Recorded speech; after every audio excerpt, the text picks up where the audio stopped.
Hi everybody, this is Johnny, and with me is Tom. Hello. Welcome to the showcase for the Southampton Game Jam at Home 2020. Over the last few weeks, we've had around 50 people interacting in our Discord, and in the end, 15 games have been submitted on the theme of Alone/Together. We hope you've had fun and it kept you occupied during the lockdown. Today, we're going to play through those games and get a feel for how they turned out, and then at the end, we'll announce your winner for People's Choice. So, let's get to it. We made a little interactive narrative in which you play a cleaning robot on a space station, and we want to approach the theme from a mental health perspective. So you meet a few robots with issues like anxiety or anger issues, and you essentially need to help them go about their tasks in preparation for the rocket launch. And then the way that you interact with the other robots affects the morale on the station as well, which you can see as you progress, and that also affects the exact ending. And yeah, that's pretty much it. This game is Robotic Anxieties, which is a game all about helping. You're a robot and you're helping your stressed out coworkers, right?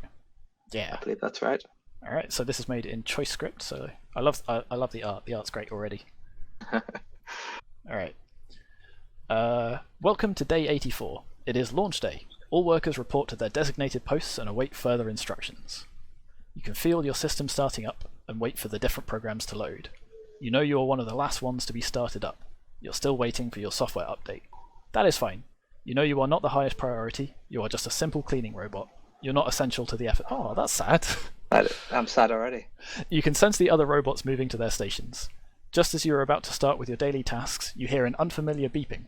Not the good kind. This one is the bad kind. That's ominous. Okay, what do we do, Johnny? Do we check our server connection? Do we go back to sleep? Or do we contact the superior robots? I think we check our connection. So you just check the server connection.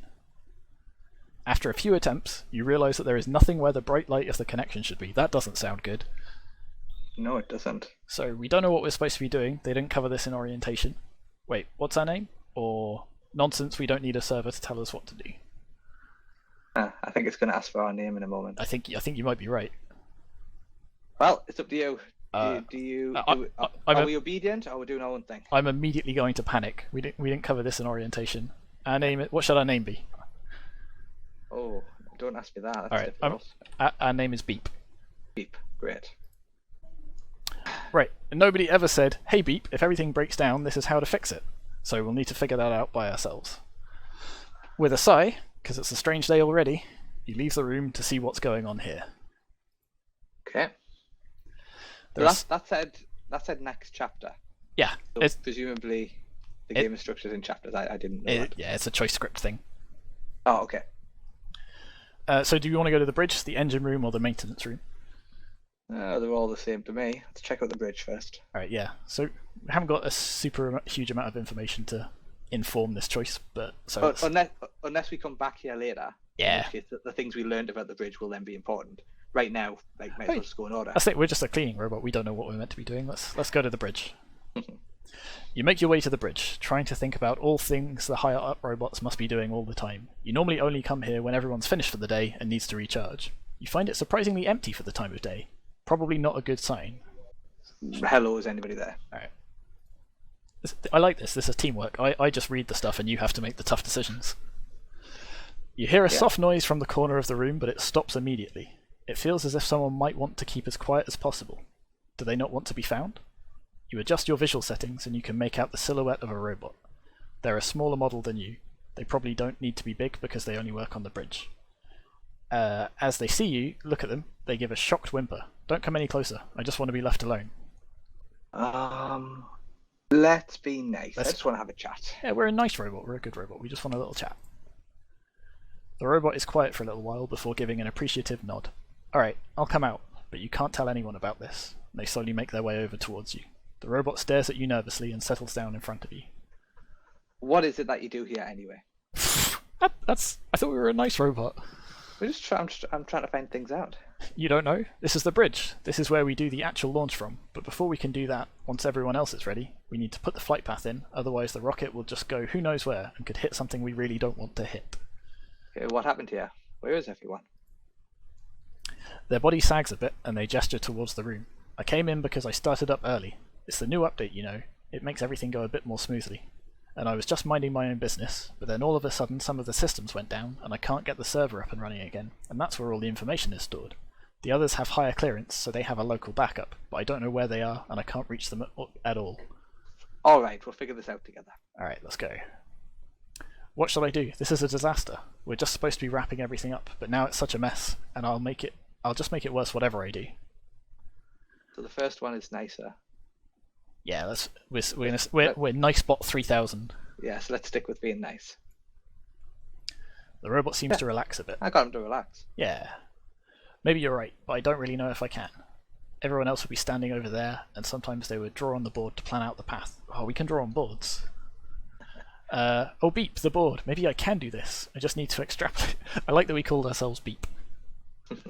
The robot shuffles towards the desk, humming in anticipation. The robot checks the board displayed by the desk area. You don't understand all the equations that it shows, but that's why you're not on the bridge. After a while, the other robot seems to settle into their work routine, seemingly forgetting that you were there in the first place.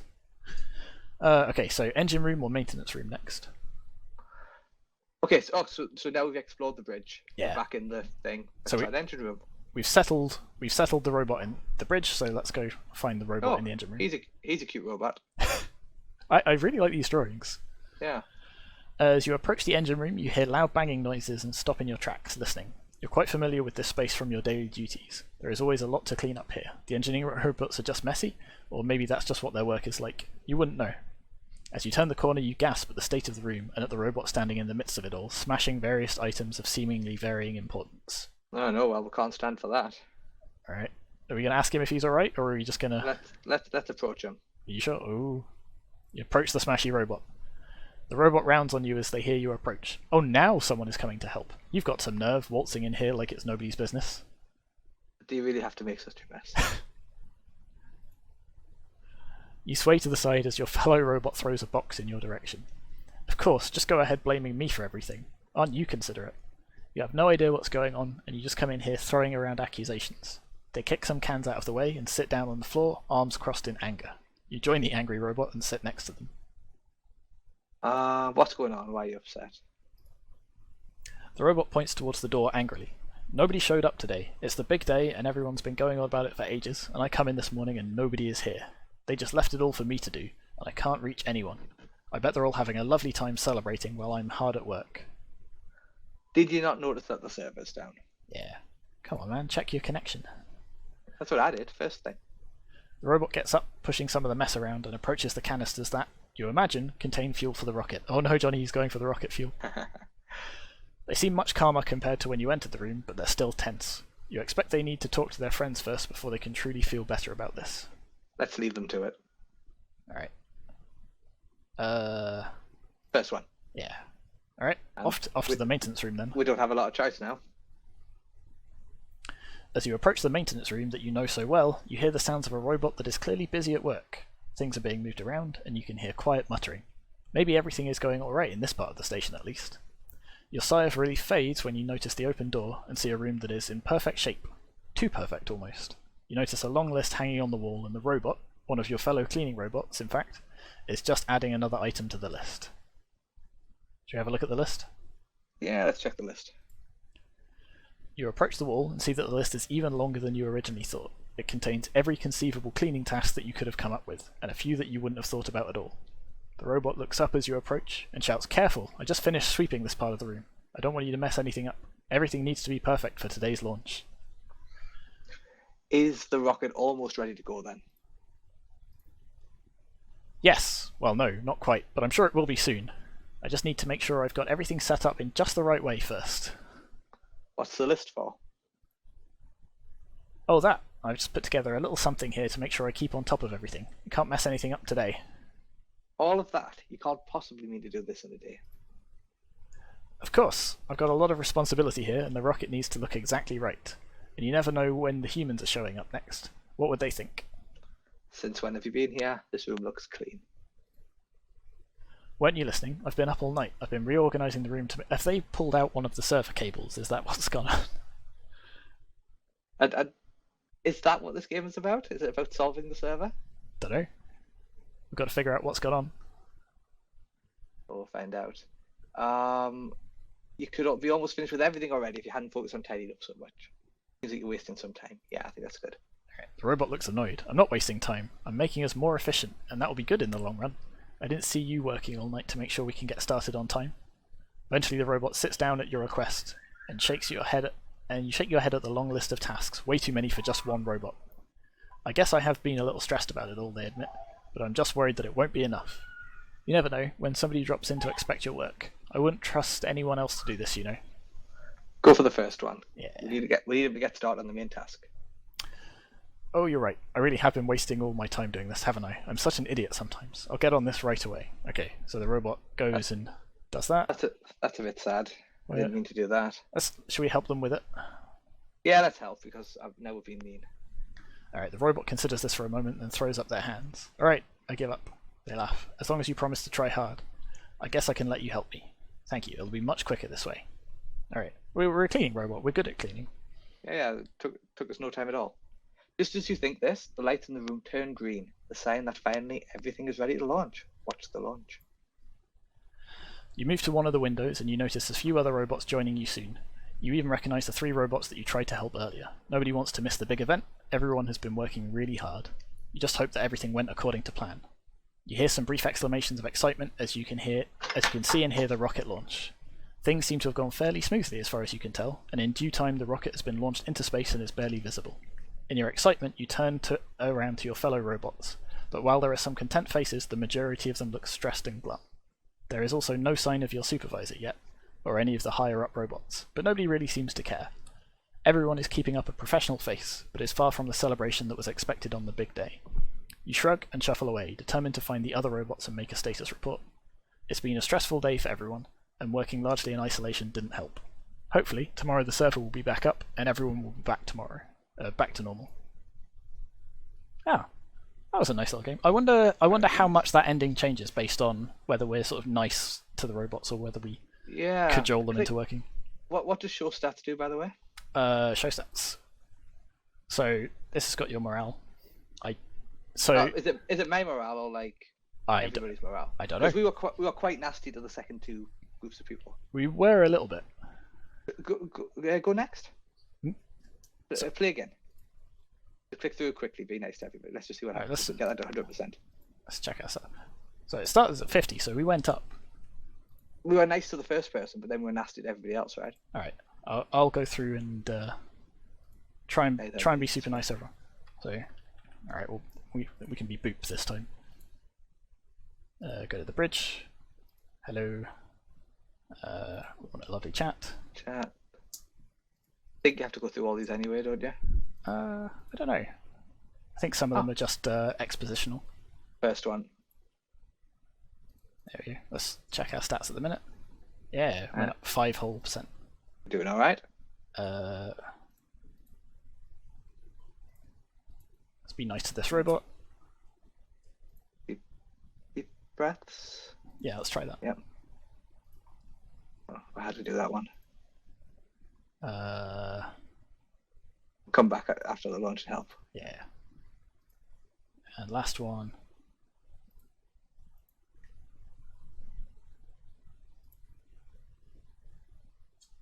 I wonder if some of the optional ones are just morale as well.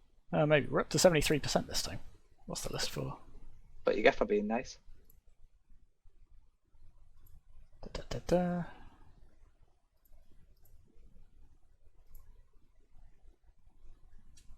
Second one. Yeah. What are we up to now? 77. Ooh, do you reckon we can get to 100? It might not be possible to get to 100. When is morale at 100? Give them a hand. And then before we watch the launch, we're up to 82. That's a lot better than it was. It should be a different ending if there's going to be a different ending. Just before the rocket launches, you hear a door opening and a loud cheer as the missing robots pour into the room, chattering excitedly. You can just make out that one of your fellow robots, having finished with their tasks early and in high spirits, have taken initiative and investigated the disappearance of the higher-up robots. You hear that the server should be back up soon, and the robots will no longer need to work in isolation. There we go, we fixed it, Johnny. We did alright. We did good. Wow, not too bad. That was really nice. I liked it. Fantastic. Let's move on. So it was very tight. I wonder how many paths there are through it. We got two endings there. What the first one we got was presumably the kind of the middling ending. Yeah. This was a good ending, and I'm assuming if you're mean to everybody, there's probably a negative ending as well. Yeah, the rocket. Yeah, maybe the rocket explodes or something like that. Maybe if low morale, could happen. Yeah, cool. All right, this game is called Jailbreak. Should we start at the beginning? Yes, let's start with level 1. All right. Welcome to Jailbreak. Sneak into the prison and rescue your comrades. Click to move your prisoner and engage guards in combat, though you might want to sneak around while you're on your own. All right, seems simple enough. Interesting. So here's us. Oh, I like that. Okay, I guess is that like our sort of the amount of noise we're making? Maybe. Oh, what, you mean the dot? No, the circle. The circle. Is the guy floating? What's the... It looks like a shadow next to him or something. I think it's just his shadow. Oh, that lighting is weird then. Does the shadow move or is it in a fixed position? I'm not meaning to jump in with insults to start this stream. I think just shadows in Unity are always a little bit... Okay, so the fellow prisoners just walk up the door to free them. Okay. Alright, so avoid the guards. Okay, so it's mouse or WASD to move the camera, and click to move the dude. Okay. Where do I... Oh, the door's this bit. There we go. Freed a prisoner, so they've joined your group and will follow you around and help you in combat. Click on a guard to start fighting with them, but watch your health. So the more people we've got, the better we are at combat, but the less good we are at stealth. So you're probably right, and that probably is the sound you're making, or like you're alerting people in those circles. Yeah. Alright. I think we'll try and stay sneaky for now. Gonna sneak around this way. Come on, quick, before he turns around. So where do we want to go next? I guess this down and this right, way? I guess. Yeah, so there's a guy in there. Ooh, there's one in there. We can get that. We can get him nice and easily. In all video games, you go down and to the right. Go. Go. This looks very nice. Yeah, it's nice. We've got a real map and everything. Alright, there you go. We can free this guy, and then we're going to have to go and beat up this guard. So, what was it? Oh, there's a little tree over there. I think if you click on them, you beat them up, is that right? Yeah, that's what I'm going to go do. There we go. Charge, my minions, charge! He doesn't stand a chance. Ooh. Oh! No, he did some damage to you. Immediately ragdolled. Let's get in here, free these two, and then I think that's level 1 done. Alright. Oh, now we've got... the truck. Wow. I think we're just going to have to beat everyone up on our way back, because look how noisy we are now. Oh yeah, the circle's bigger now, isn't it? Yeah, it's a lot bigger. Is it adding together the area? I think it must be. Let's see if they notice us. Yeah, we haven't actually tested that yet. Oh no, they noticed. Yeah. Okay. Mind you, there's what, 5 of you now. Yeah. I don't think we stand a chance. Oh, we've got 5 of 4, so we can afford to lose one. Alright, so we killed 2 guards, we rescued 4 prisoners, and we got a score of 13,355. I'm not sure how that's worked out, but... That looks like a good score to me. I've never had a score of 13,000 in anything. Can you go through there? You cannot go through there. Nope. Oh, hang on, there's no way we're getting through there.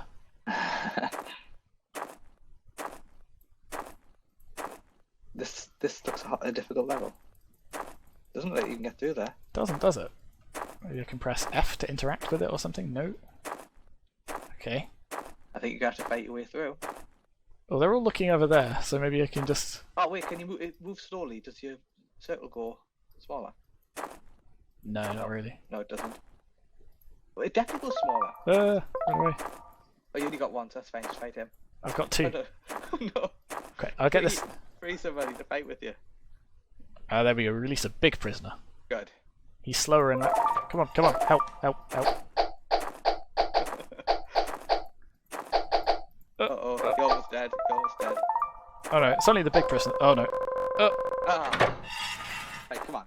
Now look, when you first move, that circle is quite small. Why is it going so big?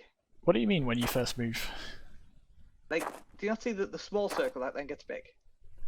Oh, it might be just because yours is a bit laggy. Because we're screen sharing. Because mine is laggy, but So for me, it immediately just it's big circle. So you don't see a small circle? No. Oh, okay. Must just be a visual effect then, and I'm getting it because it's laggy. Yeah, I think so. Right. Hey, can I can't go out here. Just leave. Too difficult. I'm wondering if there's like a switch or something that opens this. There has to be something. Well, this is a very misleading level design. No. No, don't see anything. What about? No, that's nothing. Right, come on. So. All right, we'll leg it. He's moved. Oh, he's moving that. They're all Yes. There we go. Well done. Yeah. That's a bug. Skills, epic skills. That's what it is. All right, we'll wait for you to go that way. Get this guy out. You're very stealthy. Oh, not anymore. He's very loud. Uh-oh. I think we're gonna have to beat this guy up. Yeah. Go on, keep hitting him. Uh-oh, the other guy's coming. Oh, he missed it. He just didn't notice. Is he dead? I think he is, but he doesn't know it. Game jams. Oh, you're dead. One of your guys is dead. That's right. Everything's fine. Right. There's 2 people in here. How many do you So need? is You this... only need 3. Oh, and he counts as 2, I guess. So we could just. Oh, you could just leave. Yeah. Hang on. I'm going to be loud and get this guy to come out, and then lure him away from that guy. And then there we go. Strategic. So these guys don't have guns, so they'll just fist fight with you. Yeah. And we'll get these guys out. See, there's another one of these things here. I don't think they do anything. They must do. Why would they be there if they didn't? Well, why is that container there? It's just visual flair, isn't it? Oh, come on. There's no way that's not important somehow. Oh, how are we going to get past these 3 now, Jimmy? There's 4 of you. You can beat them up. 5 of you, I guess. Maybe it's a one-way thing. Maybe we can go through this way, but not that way. I love the guy who's dead, but keeps turning his torch to look at you. Alright, I'm going to go this way and see if we can, draw them one at a time. Very good. Look at you go. Yeah, look at me being strategic. Whoop. There we go. Game's too easy for you, huh? When you say that, I've still only got 4 of 3. You won't get 13,000 this time. Oh, I'll get 14,000 this time. There we go. Never mind. You objectively did worse than Oh, this one's green though. So, hey, Oh, so we can go through that one. So there may be switches or something then to turn the red one's green. Oh, is it not like the alarm went off? Oh, maybe. Because the lights turned red, didn't they? Yeah. So maybe you did something in the last one to set the alarm off? I don't know. I think it started like that. Whoa, that was loud. Okay, that light does that apparently. That was not explained. Alright. By loud, you mean actually loud, like in your ears loud. Oh, yeah. You don't have sound, do you? Yeah, it's very, very loud. So people on the stream, they'll be able to hear that, right? Yes, they will. Okay. Alright, beat this guy up as well. Oh, he's just wandering off. So if I go through... Oh yeah, look, there's a little security camera there. So how do you get through there then? I think I'm just going to have to run for it. But there's only 2 of them. Oh, you can get through here. Right. Uh-oh. Uh-oh. Oh no. Ah. Okay. Be better, Tom. Hang on a minute. This... Can you break that wall? No, but I'm going to have to on the way out, because this locks. But you can't break it. I reckon I'll need this guy. Oh yeah, maybe. Oh, that's quite good. There's a lot of stuff here, isn't there? Yeah. There we go. Why does the alarm go off? What sets the alarm off? So you see these security camera here, Ah, I see, yes. and it's casting this light here. That basically just makes a really loud noise that gets anyone in there. Okay, But I don't know how we get through there without setting it off. Go up where that person is. Oh no, I can get sort of around here. but we need to go through this door. Yeah, look. Oh, yeah. See, because this is locked off. Yeah, there's probably no way of doing it then. So maybe take out those people at the top individually. I think that's what we're going to have to do, yeah. And then you attract fewer people. There we go.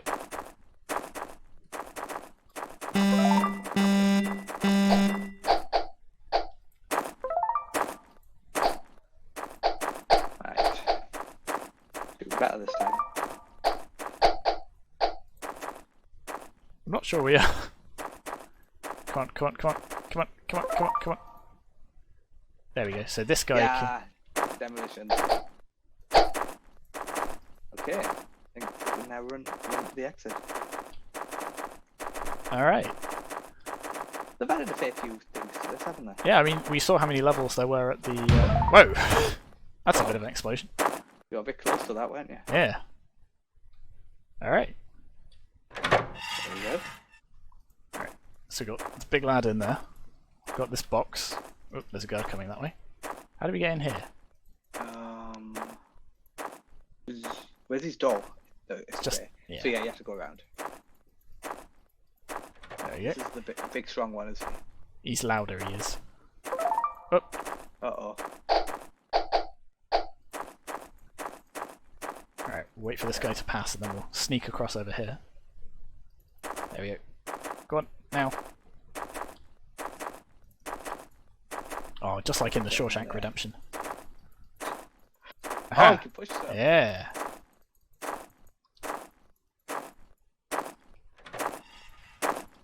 New mechanics every level with this. Yeah, it's good. Hang on, hang on, hang on, hang on. I've got a great idea. No, don't do that. Yeah, yeah. Lock the door. Yeah, that's the idea. Because look, yeah. Oh, that's clever, but you want to shake into the door as well. There we go. Aha! Can you get out? That's how clever you were. Right, escape. All of the guards are trapped. Oh, the yellow guy is at the front, I think. I don't have that much control over them. Just go back around. You have to trick them. Oh no! There we go. I think that's a bug. Yeah, grab them. We'll get these guys out as well, and then we'll push this crate. Heading for a good score this time. Yeah. I'm going to bring the box with us as well. Take the crate. There we go. Okay, wow, 15,600 now. Alright. How many levels was there? This is what, level 4 or 5? I've lost count, there were a lot. They've done a lot of good work on this. So it's the nice thing about sort of... I mean, calling it a puzzle game is probably not quite right, but like once you've got that sort of mechanic down, you can just sort of iteratively add levels for as much time as you've got left. Mm-hmm. They've added quite a lot of mechanics, I guess. Yeah, they've got like switches and stuff in this one as well. Pushing things, the alarm doors that open and close. There's quite a lot going on. Yeah, there is. This is really nice. Okay, so let's go up this way first. I can't seem to go upstairs. Oh, there we go. Yeah, you can. Yeah, he doesn't like. If I click here, he runs around this way to try and get there. Ah, right. Pathfinding problem, I guess. Yeah. No, come on, come on, come on, come on. It's that top step. It's like you're going up a slippy slope and keep slipping down. I think it's because there's this tiny bit of wall here. It might be thinking there's a wall and it can't get up. Maybe it is a wall. Maybe you're not letting it up there. Maybe. It's just a flight of stairs that goes straight up to a wall. Yeah, that's not a reasonable thing to add to a game, is it? We need to get up there because there's a guy and some things. Oh, uh-oh. There might be another way around. Have a look to the right. Oh, I died. Killed you. Yeah, he did. Start again. Did it just start again? Hmm? It didn't show you the warning of too many people have died or whatever? No, I just pressed tab to restart. Oh, okay. I probably should have snuck past him. Yeah, because look, there's these security cameras here. So if I... Oh, that's loud. So I can't go that way. This game's impossible. Alright, I'll give it one more chance to see if we can get up these stairs. Oh no, no, no, no, no. Just run. Run. Upstairs. Oh no, it's... So it works. You can walk to the top of the stairs, can't you? You just can't walk over that. Yeah. I don't even know why does he keep falling down as well. I think they're just slightly slippy. If this is sort of the default Unity character controller, then they're like certain slopes they just slide down. Right. Okay, I think that's a bug. That means you can't get up there. Oh no! Whoa! Fell all the way down that time. All right, but yeah, this is really nice. I'm loving like the sort of variety of mechanics and levels and stuff. They add a new thing in each one. Great. Very nice. Although I think the last level is bugged. Yeah. Oh, cool. Let's. So please let us know when you fix the last level. I'd like to see if we can complete it. All right, let's move on. Hello everyone, I am Tom, and this is my game for the Southampton Game Jam Jam at Home 2020. It's called Your Own Room, and it's all about getting your own place, and perhaps being alone for a little bit, and then finding like people and creatures and things to fill your room with, and then you can be together. So alone/together. There we go. That's my game. I didn't quite get as far with it as I'd hoped. I found I was a lot busier in the second week than I was in the first, but I had some interesting ideas to bounce around, and I think I'm going to carry on developing this afterwards to see where it gets. So I'll take you through the game now, and we'll have a look at just about how far I got. So you did it! You finally did it. You moved out and got your own place. It's just you and your cat. It doesn't feel like a home yet, but it will with a little care and attention, and perhaps some more animals to keep you company. Click around with your mouse, keep things tidy, and find spots to add a few creature comforts. So you can check back once a day to earn enough to buy more items. So we can keep our house tidy, we can clean up all of these things, we get a tiny bit of cash because video game reasons for keeping things clean and tidy. Here's our little cat, and there's some cans over here, we'll tidy those up as well. And right now this is the only spot where we can sort of buy and upgrade things. So we can build a little plant pot here, it'll cost us $10, and there we go. And that's basically us done for the day, unfortunately. Ooh. These stick around, I wasn't expecting that, so they should disappear. That's a little bit of a bug that snuck in there at the last minute. And the idea is that once a day this will refresh, and the mess will sort of be randomly spread across the room, and you'll have to find it, tidy it up, and then maybe buy yourself something as a bit of a treat. Unfortunately, I didn't quite get to the stage where all of the sort of random mess setup was finished. So now it just resets in exactly the same places every time you load the game. But I think that's not terrible for a game jam. It lets you sort of just quickly build up some cash so you can see all of the different bits and pieces. I think taking this forward, I'd want to add a little bit more content. I found making the voxel art for all of the different bits and pieces quite fun. And there's definitely scope for adding a lot more little bits and pieces. So perhaps some more plants, perhaps some more pets, so maybe a dog or a fish tank or something like that. And I'll just sort of see where it takes me. I think one of the things I would like to refine is the primary gameplay loop, so giving the player something more to do than just sort of click on things and get money. But I like the idea of having something that you just check on sort of once a day, you click a few things, and you see how it sort of changes and evolves over a stretch of time. And that's basically it. That's all there really is to this game, but I think I'm going to carry on developing it and see where I can take it.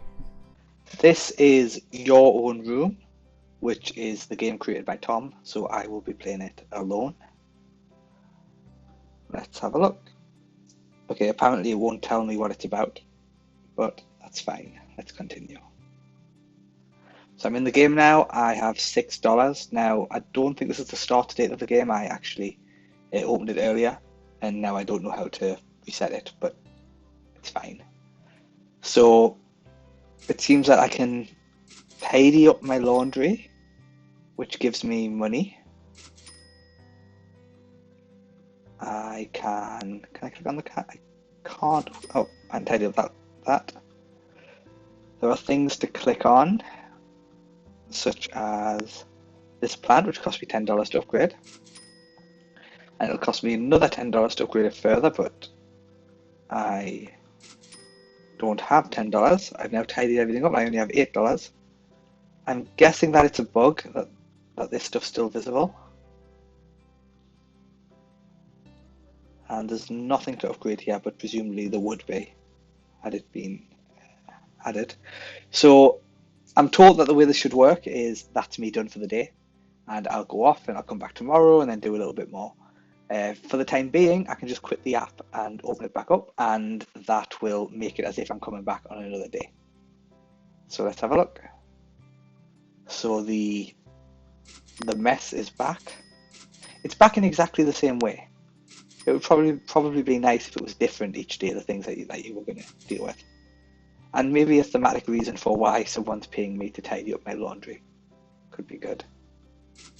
But let's see how much I can upgrade. So it seems like I can only upgrade the two things, the plant and the tank.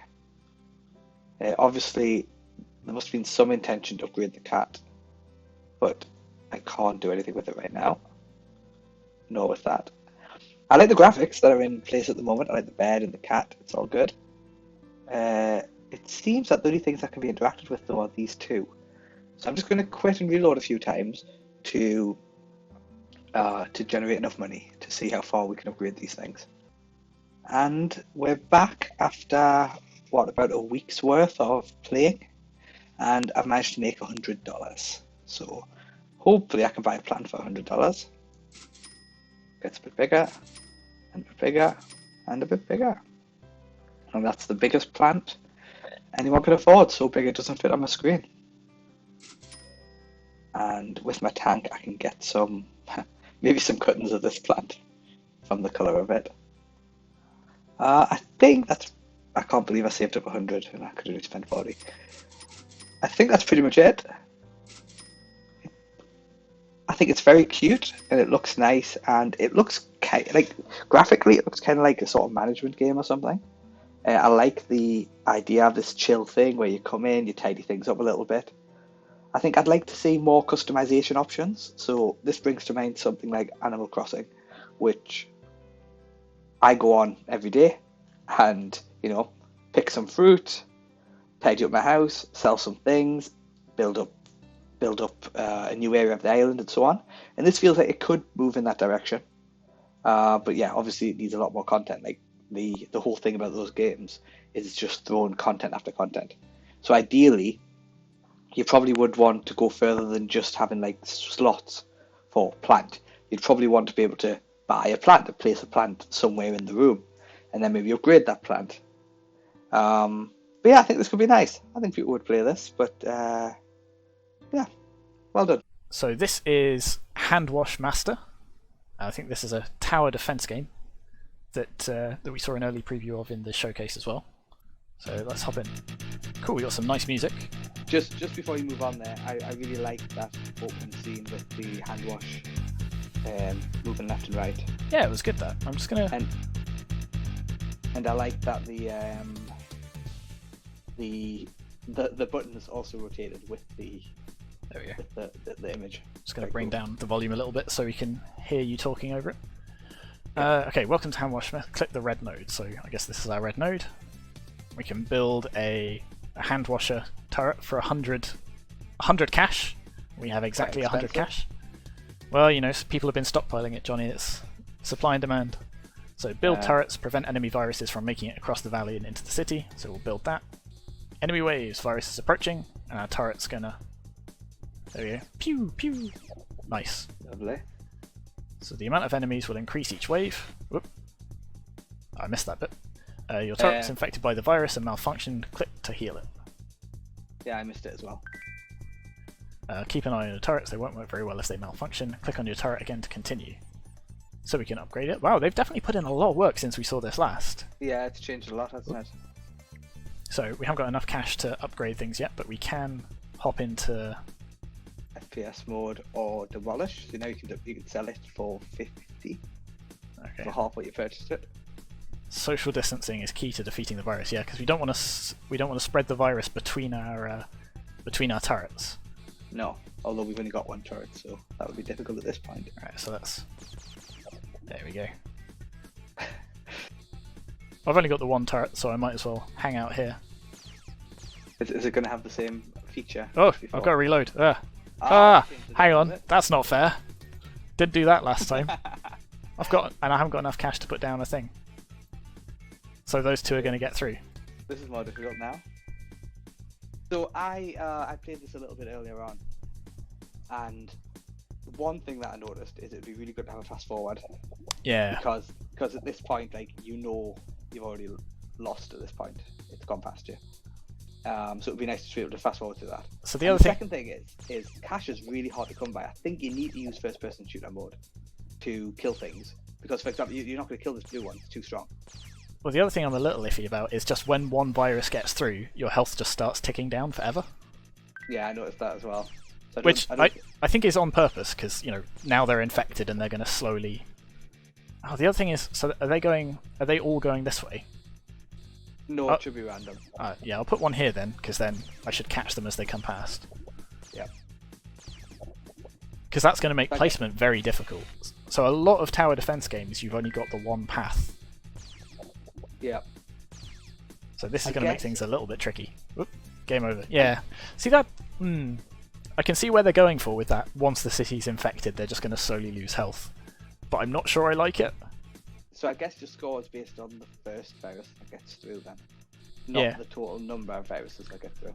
Well, if you get through, I mean, if it goes down faster the more you let through, then I guess it's still based on that. But it's still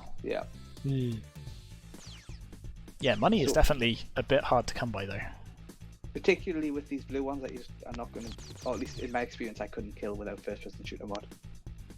And I was playing on a trackpad, so I couldn't first-person shooter very well either. Alright, so we've got just enough money to get a new one. So and you have to put it at the end. It's quite... I think the placement is quite obvious in this game as well. So obviously where you put the first one is correct, where you put the second one is correct, and the third one would probably go just below that second one, probably right? hit.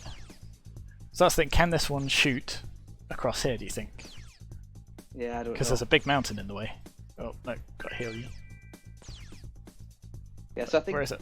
It takes away a little bit from the potential place you could put it. Like, there's a lot of spaces there, but most of them, nobody sensible would put a turret there, would they? That's it, I'm going to spend my money on just upgrading stuff instead of... Yeah. And I guess that's the weakness of the random movement. If it was a fixed path, you would put things across the path, or you might like block where they're going or something like that. Yeah. So it's interesting, but yeah, I think it does limit it a little bit. Like, there's no reason to put it across the middle, because they may not even go there. Yeah. You're doing pretty well for money now. Yeah, I'm just sort of upgrading these things. There you go. So I was going to say, in lots of tower defense games, you sort of have like towers that have an area of effect or something like that, and ones that just fire at a single target but quicker. And that means the placement is more on sort of, okay, do I want to put an area of effect one at this crossroads because then it'll cover everything, or do I want it to be sort of over here and things like that? But for a jam game where it's just sort of you've got a small amount of time to get something up and running, like this is really good. It's absolutely. There we go. Yeah, I do think that could be an interesting way for it to go as well. If you change the upgrades so that rather than just increasing the firepower or the strength, it changes it to a different style of hand sanitizer. Yeah, exactly. Maybe one that can, like, I don't know, dump a load of sanitizer on the ground and anything that goes into it dies, like a mine. Yeah, so it's got like damage over time, or it slows them down, or something like that. Yeah, you could do quite a lot with these upgrades, I think. There we go. Just gonna. I don't think those upgrades are costing me money. Oh, I think you might be right. It is checking if you've got enough. It's just not taking it off you, isn't it? Yeah. That makes the game substantially easier than it's supposed to be. Yeah, quite a bit easier. Cool. I think what you mean is I found another winning strategy. You have? You're really good at these games, Tom. I am. Well, wait, your money, did it go down? No. Well, that money has never gone down. It goes down, I think, if you build a turret, yeah. But I can just upgrade them.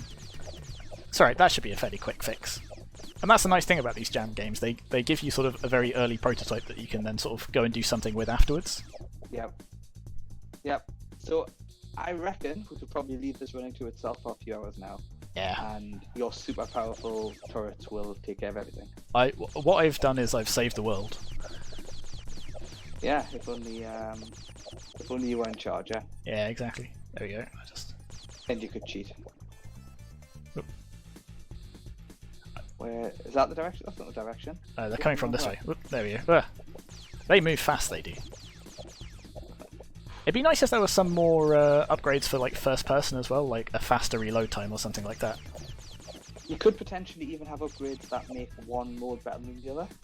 Yeah, that'd be good. Sort of put some real choice into it. So it's do I want to have like I'm going to focus this particular turret on being my first person one, and then the rest are just going to support me. That'd be cool.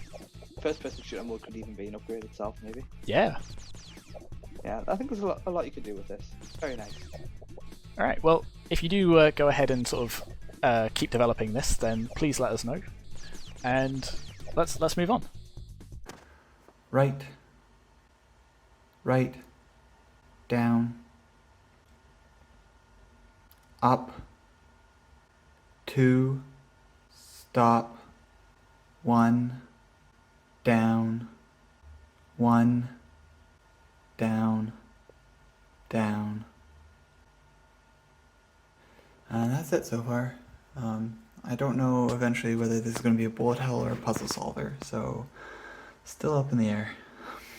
This is Escape Together Alone. Now, this game is microphone based. It's taking advantage of one of the hands-free diversifiers. So this is going to be a little bit tricky for me to talk about. I'm mostly going to be shouting directions, but Johnny, you'll be able to say some interesting things while I'm doing that, won't you? Yep, I'll bring the commentary. There we go. All right. So You need to be careful when working through this. Don't read out the instructions if they say things like 1, 2, left, right, and so on. I say I'm going to say, all right. Oh no, you've gone the wrong direction. Exactly. That's what happened in the mini showcase. You said things like all right, and that broke the game. All right. So let's be very careful. I can say things like that. You need to be careful. Johnny, I literally just said, all right, I won't do that. This is not going to go well. It hasn't started yet. All right. Starting from now. Here goes. To the yellow squares by issuing commands like left, right, up, and down. Right. Down. Hey, look at that. We didn't break it. You can issue orders to only the top minion by saying 1, or the bottom minion by saying 2. You can also go back to issuing commands to both by saying both. 1 down. 2 up. Now, just so you know, I believe this works where you say things like 1 down, 2 up, and that's totally reasonable. Sometimes it pays to wait. An object moves in the direction of the half circle. Say wait to have your minions wait and move. Now, what does that mean? I don't understand that. Presumably, object is. Oh, what did you say? I don't think I did say that, but okay. Right. Okay. Why does it keep going left? Go right. Right. Okay, so don't say anything. So I'm assuming that what it means by object is probably the yellow dot, as in not the minion. So try saying wait. Will that just mean you'll wait until the minion moves up? The object moves up? Wait. Yeah. 7 moves. I see. Objects that are not the yellow area, not the yellow win area, will cause you to lose the game. Don't hit them. So it's just right this time, yeah? These colours are not very distinct. No, that could be something to improve. Right. Very good. Sometimes you want your minions to go in different directions at the same time. You can say pause and issue 0 to 6 commands, and there's a typo there, you put 2 twice. 3 commands per minion before saying resume. So presumably, why would you want to do that? So, because they're moving. So, if they're both going to move on a certain turn, I'm going to have to do this. Yeah, so I think if you say like 1 right. Pause, 1 right, 2 left, resume. There you go. Yeah, so I think if you move only one of them, the other one must automatically wait. That makes sense. Yeah. So I think this is the one non-tutorial level, I think. So the problem is I can't make out what is an obstacle, what's a moving thing, and where's the goal. That is a good find. Wait. So, what happened? I waited. Oh no. Careful, you might do it again. Okay, right. Down? So, right, didn't pick that up, did it? Try both down, maybe? Hang on. Up. Left. What? I don't understand what's happening. So... Back go left again, maybe? No, because on the top screen, I'm trying to word this very carefully so I don't trigger anything. On the top screen, if I do that, I will lose because the thing directly to the west So that of me. direction, yes, it's going to move east. Ah, no, come on! I was Yeah, tried so hard for that. What's happening now? That makes sense. It would be really nice if your little view screen was bigger and you could see the whole map, I think. Yeah, or have some sprites or something that just makes it a bit clearer what's going on. Like if bad things were red, that would immediately be a lot easier. Because right now the bad things are yellow and the win area is yellow. Yeah. Yeah, that's interesting design choices. Did we have a diversifier for being inaccessible? I don't think we did. No. Although, so that's what I was thinking of. If this was a game, like because it's sound based, if you could play this on your mobile phone, while you're washing your hands, my hands would be extremely clean by the time that I finish this. Yeah, it would, wouldn't it? That would wipe out the virus. Down. I think you're better at reading this than I am, so I left. You win. Oh, I'm not going to win just because I'm bad at the controls. Although it puts me in mind of there's a bunch of games that have these sort of voice commands, like I think Tom Clancy's End War had this kind of thing where you could give your troops commands by voice. Really? Okay, I've never seen them. They're really neat. So particularly the older ones are a little bit janky because they're not very good at picking up the voice commands. So that's why I'm sort of being so explicit and pausing so long between them because that's what I'm used to. Whereas this one actually seems to really pick them up very easily. So this is based on the APIs that the Google Assistant uses. Oh, okay. So it's not really designed for short commands like up, down, left, right. It's designed for putting together a full sentence with proper grammar and everything. So it's probably not really what it was designed for, but it seems to work fairly well. Yeah, so particularly that tutorial level where I was like, pause 1 up, 2 down, unpause or whatever it was. That worked really, really well. Yeah, I think a bigger view area would help. One thing I'm not understanding here, like I can't see the victory location for the second minion. I can't see it because it's off screen. I don't think the victory condition for either of them is there. I think it's off screen for both. Yeah, so I think having bigger than what is it, like 8x8 grid visible would be useful. Yeah. That's an issue. Even if you wanted like the vision cone or the sort of vision area around your thing, if you had the goal box like visible regardless, just so I know roughly which direction I'm going to. Yeah. Or if you wanted I think having the full white area move within the larger map would also achieve the same thing as not having like a fog of war, but would give you a little bit more understanding of where you are in the space. Yeah, a little bit more to go on. Because when I played this, I found it very confusing where I was. It just felt like things I would say move left, and then the map doesn't look the way I expected it to when I moved left, presumably because something moved. Yeah, I think it's tricky to sort of maintain your bearings with it, but yeah, again, like it's a really nice sort of game that's been put together for this. It is. I kind of hope that he carries on developing it because it's something that I'd like to try again. I think you could make something quite nice where. Oh wait, the white box does move. Was I lying when I said? I don't know. Left. Oh no, I lost. Hang on, let me lost. Start again. Left, left, left, left, left. Oh, so the white box does move. Okay, I'm totally wrong. So presumably the whole black area then is the map.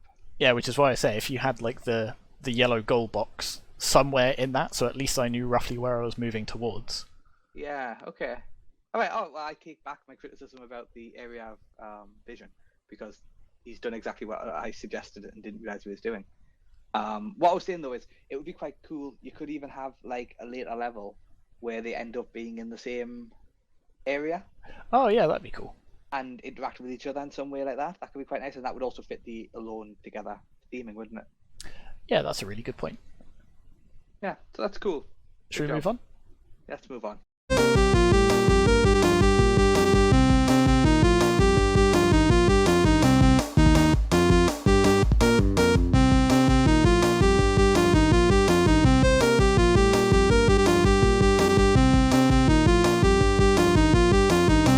Alright, this one is Supermarket Rush 224 Portswood Road Edition. So this is a fast and frantic action game set in a supermarket. And not just any supermarket. Yeah, a supermarket in Southampton. So this all immediately ticks off one of our diversifiers. So I've got to say, the first time I opened this up, I did not know how to start this game. Because I can see that as well. Yeah. I don't look like buttons to that. Alone Together are actually single player or multiplayer. So I'm gonna do this one. Clear. There we go. So we've got WASD to move, E to interact, and we need an egg. And is that? Nope. Nope. Already crashed into that. Okay, so you don't automatically pick stuff up. I think that's the E button. You get the hot dog or whatever it is. I've got to be honest, Johnny. This feels exactly like controlling a supermarket trolley. Yeah, you got it. Oh, I didn't press E to interact then. I just crashed into it. Does your person need to... Oh, it's not the front of the trolley that needs to be there, it's the thing. Yeah, it's the person. Well done. With 2 seconds to spare as well. Right. Oh, left shift is brake. That would have been good to know. Now you do know it. Right, so get a pizza, some meat, and a sandwich. Ah! No, you can't leave that. Okay, it turns out when you let go of brake, you just rock it forwards. Do that again? Alright, so... Pow! Really? Hang on. I'm going to use that sandwich. sandwich. I'm going to assume it's a feature. Oh, there we go. Go. 5 seconds. I wonder why that happens then. So... You're still building up momentum while you've got the brake on, I guess? Oh, hang on. So there's another trolley. Let's get out of my way. Oh, no. Well, that person's really sensible the way they're going around. You don't need those fries. I need the melon. I see. What else do I need? Shrimp and a sandwich. None of these things. No, oh no! That one on the right, the blue thing.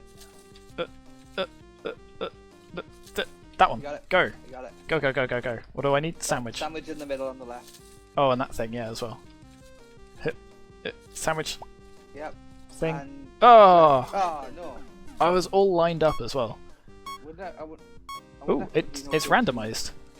Yeah, I That's wonder if nice. it would have been okay to leave without some of the items. Maybe you'd get fewer. Let's try it. Try now. Yeah, okay. It's not acceptable. Oh yeah, you can't hit. There's some really nice music to this as well. Yeah, it's silent for me. So it's interesting. Get out of my way. You're in my way. I need a sashimi. It's just like being in a supermarket, Johnny. It's such a realistic experience. Not like being in a supermarket now.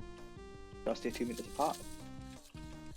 Have you been to Sainsbury's lately? This is exactly how it is. People. I've managed to avoid it, thankfully. No, can't get the thing. No, you haven't got them. Yeah, I know, but I was out of time anyway. That's really cute. So I'm curious how the items are random, and I'm curious if it's just the sprites or if it's sort of their locations as well. So are some runs going to be easier than others? I would guess it's going to be locations as well. And they haven't dealt with difficulty. Like, difficulty will just be more items, is my guess. Yeah. But it would be a good idea. I don't know what I've got. What am I missing? Oh, that thing. No. It would be a good idea to have the locations fixed. No. Go. I should have used the super boost and see if that did anything. I'm determined to do this level. It would be a good idea to have the locations fixed and randomize the items, or maybe it's fixed within like a few potential locations, because then you could control for difficulty, couldn't you? Yeah, I'm really bad at this, Johnny. Yeah, you are. I'm guessing if you manage to succeed, it's going to make you get 5 items. I think you might be right. Egg. No, come back, egg. No. No. Really bad. Come on. There we go. What have I got left? Turkey. You've got no time left as well. Well, one more time. Alright, one more time. So it'd be nice if when you get an item, it crosses it off your list. I know, because you can see it in your trolley, but it's kind of difficult to... Because they all get put on top of each other, it's difficult to tell at a glance what they are. There we go. That. And the cheese. And the cheese. The cheese. Quick. No. Oh, I got the wrong thing, Johnny. Just go. You can't put it back. Oh! So I'm just immediately doomed if I do that. Is there... If you pick up the wrong thing, like, it's game over. Is that... It doesn't tell you that. Is there any way to put it back? I mean, the game's quick enough that it doesn't really matter, but yeah, it's a bit frustrating. Because I could see how doomed I was and how close I'd been. What do I need? An orange. Orange. Not that orange, though, a different orange. That's... not going to do this in time. Come on. Yes! A winner is you. Well done. 5 seconds to spare. See, plenty of time. Now I've got to get 2 of the same thing. So that's kind of nice, mixing it up by having different numbers of the same item. Yeah. So that's the other thing.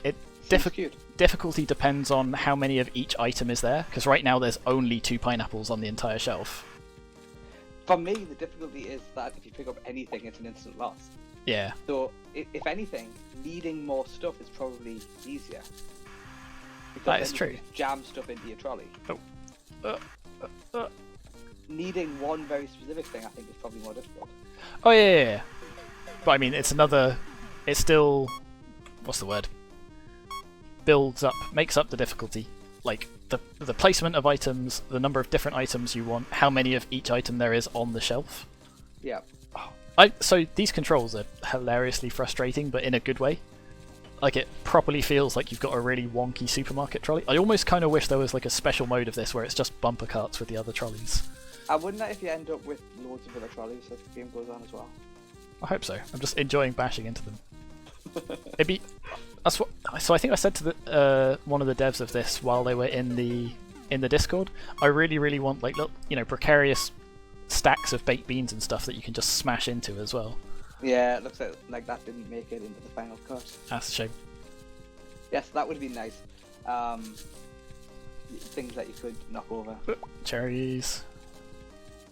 I'm really bad at... Oh god, those sandwiches are difficult to tell apart as well. That one. And... what else? Do you want to open up multiplayer just to see how it looks? I'm assuming it's 2 teams who both need a fixed set of things, but I am interested in what happens if one of them takes the wrong thing, or what happens if both of them take the wrong thing. Alright, in that case I'm going to need to close this and start it again. Alright, and together is... Yeah, I think you're both... Okay. Oh, you're both going for the same thing. Yeah, I don't know if it's co-op or competitive. It must be co-op because there's only one of each item. Yeah, yeah. I mean, that makes sense. That solves the problem I mentioned of what if you take the wrong thing. So you go there. Oh, and then I need... and the other guy also needs to get there. Quick. There we go. Yeah, okay. So it is co-op. Cool. I would like to see a competitive version of it. Yeah. I don't know what that would look like though. You would definitely have to come up with a solution to the problem of I think the instant loss when you take the wrong thing is the problem, and that would have to be solved even more for competitive multiplayer. But I think it could be a really nice party game where you're just bashing into the other person to try to grab the last beans or whatever. Yeah. Cool. Yeah, it's really nice. Good job. Let's move on. In the beginning, a virus lodges itself into one cell of the human. From there, it can undergo random mutations, which may lend it the power to conquer neighboring cells. The human body produces antibodies to protect itself from the infection. At first, although plenty in number, these antibodies aren't very effective, because they have no idea what to do about this new virus they've never seen before, and whose attack surface is quite small. Nevertheless, the viruses have a long way to go. So while the human is strong and they are weak, the viruses must fight together to defeat him. Once they get strong, the viruses must fight alone until only one prevails. Of course, in reality, viruses don't bear such wisdom. As the health of the human declines, he can produce fewer antibodies at a time, but they spawn more frequently, and thanks to the long exposure to the virus, are better equipped to annihilate it. Crucially, the effectiveness of antibodies stays as high as it's ever been, even when the number of infected cells starts to decrease, leading to a runaway effect which will ultimately heal the human.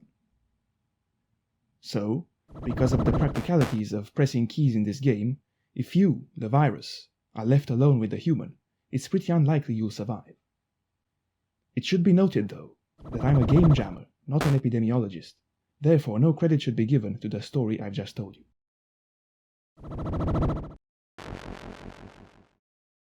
This game is viruses versus human. Various viruses must fight together to defeat the human. Then they must fight alone until only one remains. So it sounds like it's co-op until it's not. Okay, so this is a local multiplayer game, which, So we can select between 2 and 4 players. So I'm just going to select these two, and I'll just do my best to play both of them at once. I think I'm just going to say before you play, the original intention by the dev apparently was to make something with their usual game jam team, but ended up making this boring piece. So fair enough.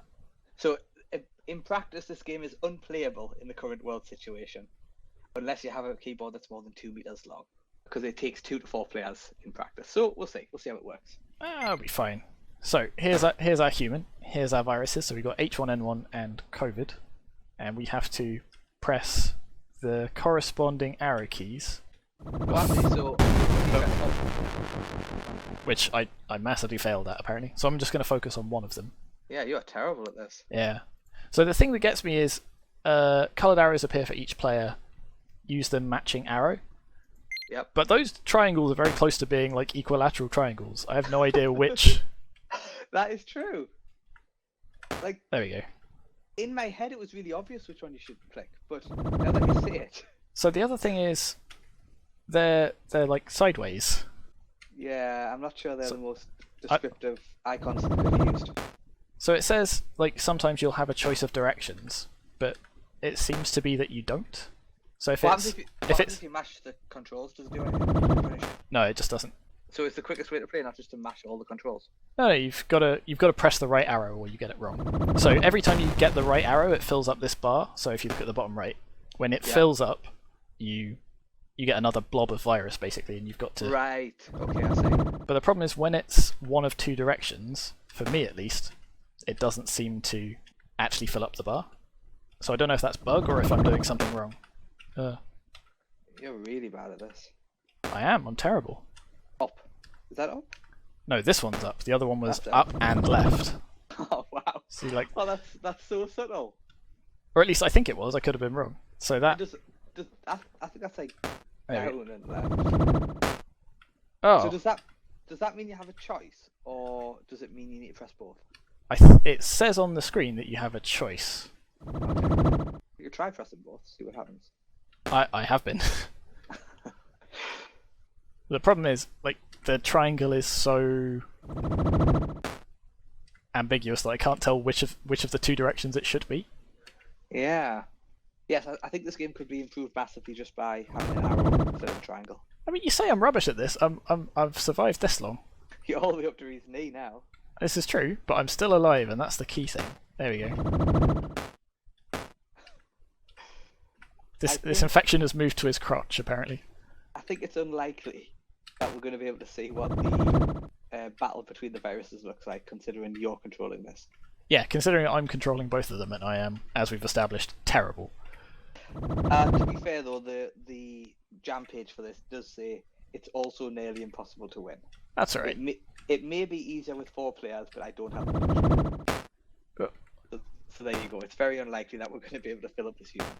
Still, I'm surviving so far. Come on. Actually, yeah, what happens if I do just smash the arrows? Oh, that's what happens. That's what happens if I just smash the arrows. Okay. Is it blocking your input or something when you type the wrong one? Otherwise, you can't just say like left, up, right, down repeatedly. That won't work, will it not? I assume what happens is if you make a certain number of mistakes, it fires those, I'm going to call them antibodies or whatever. Maybe. So maybe, I mean, it's certainly time-based as well, right? Yeah. If you take too long, it's doing that as well. If you just mash it, what happens? Nothing, yeah. It just doesn't give you... Maybe when you get it wrong, it takes away the input. Yeah, I think that might be the case. I think this is cute. I like the idea. Yeah, it's like you were saying, like it could be a nice little party game, sort of like frantic sort of button mashing one. Like you say, you'd need a slightly long keyboard for it in the current circumstances. But I'm not sure about the idea of making a local multiplayer game during a lockdown, but I like the idea of the game. I think I could imagine it with 4 people bashing away at the keyboard, filling up this body. I think it could be quite fun, quite frantic. Alright, should we move on? Let's move on. This is Journal, a legacy zombie survival game. Journal was created in 2 weeks for Southampton Game Jam 2020 at home on the theme of alone/together. Like many survival games, in Journal you will scavenge for supplies, you will kill zombies, you will run away from zombies, and you will craft. However, unique to Journal is the fact that the map is not pre-provided for you, and instead the players will draw the map. And also, you exist in a persistent world shared by all players. Players will contribute to the journals, which share information between players, and will use these maps and journals to hopefully solve the overall story. So that is Journal. You can play it now on the Southampton Game Jam itch page. I hope you enjoy it. Alright, so this game is Journal, and this is Johnny's game, so I'm going to be playing this one all by myself. So, got a lovely little title screen here. We can choose our appearance. I'm going to stick with this fashionable green hat. My name is Tom, there we go. So let's have a look at the instructions and then we'll jump in. You finally arrive at the town. You heard that a doctor had discovered a cure here, but nobody has heard from her or her team since, and it looks like you are too late. This town is overrun as anywhere else. Oh no, there's zombies everywhere. You decide to try and find the truth about the cure. You find a journal. It documents the attempts of previous survivors to find the cure. You should update the journal with your progress to help future survivors. You also find a map. You should update the map to document the town's geography and make notes on safe or dangerous areas, key items, and so on. Click on the minimap to access the map. From here you can access crafting, where you can create new items or repair old ones. Remember to record notes on useful recipes. Move using WASD. Interact with items in the environment. Okay, so we got a nice little sort of intro cinematic cutscene that explains all of the controls of the game. There we go. We can fight zombies like that, and some of the concepts that we're going to need to use to actually play. So nobody's around to make new food, new items, or anything like that. So when they're gone, which doesn't just affect me, it'll affect everyone else who's playing the game after me as well. So if I go around eating all of the cake, there's going to be none left for anyone else. So we can sleep in beds, that saves our progress and our maps and everything else like that. And if we don't do that, then they'll all get lost. I don't think we can sleep with zombies around us either, so we'll have to be careful about that. Now is your turn to try to fix this. Ensure you leave the world in a better state for those who will come later. Fill your journal with your findings and progress. Fill in the map, collect useful supplies. Good luck. Alright, so let's... Oh, I've got to reset my name again. Alright, there we go. Join game. So we're going to spend a little time on this loading screen and watch some zombies bumbling around. Alright. If you're reading this, then I've been Ooh, there's 13 pages, so that means there's been 13 people, I guess, before us. So if you're reading this, then I've been unsuccessful in my mission. I arrived in this town because, like you, I heard that Dr. Glover and her team were working on a cure here and had made a breakthrough right before they went quiet. I've spent a week here so far, and have found that Dr. Glover's office is in the block near the centre of town. Okay, maybe that's where we should start heading, or maybe that's going to be surrounded by zombies. I think that should be the next place to check out. If you've got this journal, then you also have my map and my crafting notes. They're a little bare at the moment, as I've just arrived, but please add to them. It'll help your future generations if, God forbid, you fail as I have. Okay, I wonder who wrote this. I've started by just mapping out so X has mapped out some of the starting area, so we'll try and map out a few other bits. Rory travelled west and found another house. They also got a knife, but they've left a hammer and some energy pills. Excellent. Oh, and there's tuna in the fridge. Delicious. Found a few resources which I marked, and a previous person's dead body. Got bit by a zombie, don't think I'll last much longer. Oh no. Some machines in a building. That's interesting. So they found the lab, but we need to turn on the power. Okay. Josh took a hammer from the bookshelf, but died with it from a horde of zombies. Wasted a good weapon. Oh no. Hope somebody can make good use of them. Retrieve the hammer, found a medkit. Okay, so there's some supplies all over the place. So we've got lots and lots and lots of other pages. There's a fuel store in a large building to the east. Excellent. Interesting. Oh, at least they're sorry. I tried venturing northeast, found a hole in the fence. Alright, excellent. Let's... oh, and this is my page, so I get to fill this one in. So here's a map. here's where we start. In a room full of blood, that doesn't... And these beds have straps on them. That immediately doesn't sound good. Ooh, machine storage. There's nothing in here. So I may be a bit late to the party here. It might be that everyone has stripped all of these things bare already. There's no electricity available. Okay, so we're here in this little bit. Ooh, there's a lot of medicine here. Should we take... We'll take one health kit with us. But we'll add... You know what, there's lots of energy pills. We'll take one of those as well. And then how do we get out?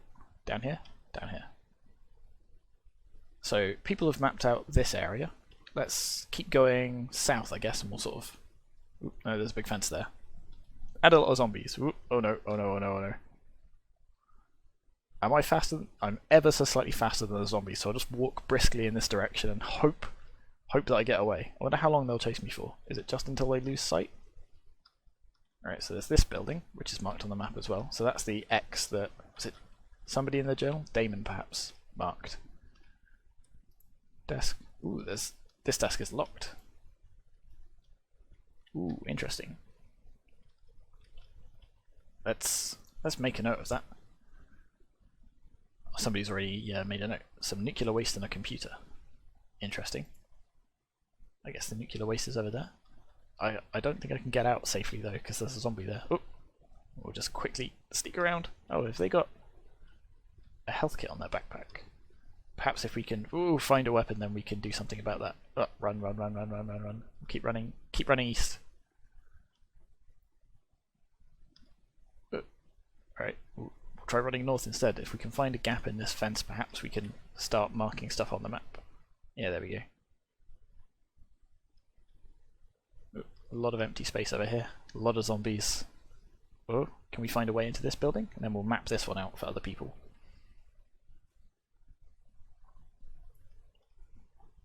I don't know if I'll be able to see a door or any zombies, actually, come to think of it. Let's take some energy pills so we can keep going a little bit longer. But our hunger meter's ticking down.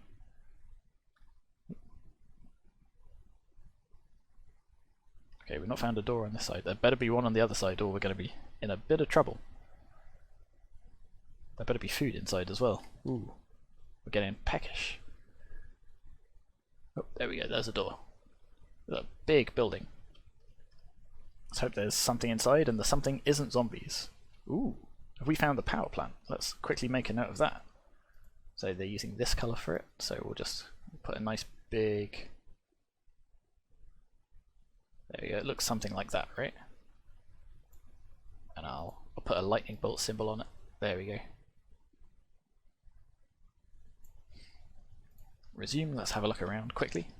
So we've got some fuel stores, nothing in there, so I guess we'll need to find some fuel and put it in there perhaps, and then we can start the generators. What's this down here? Is this food?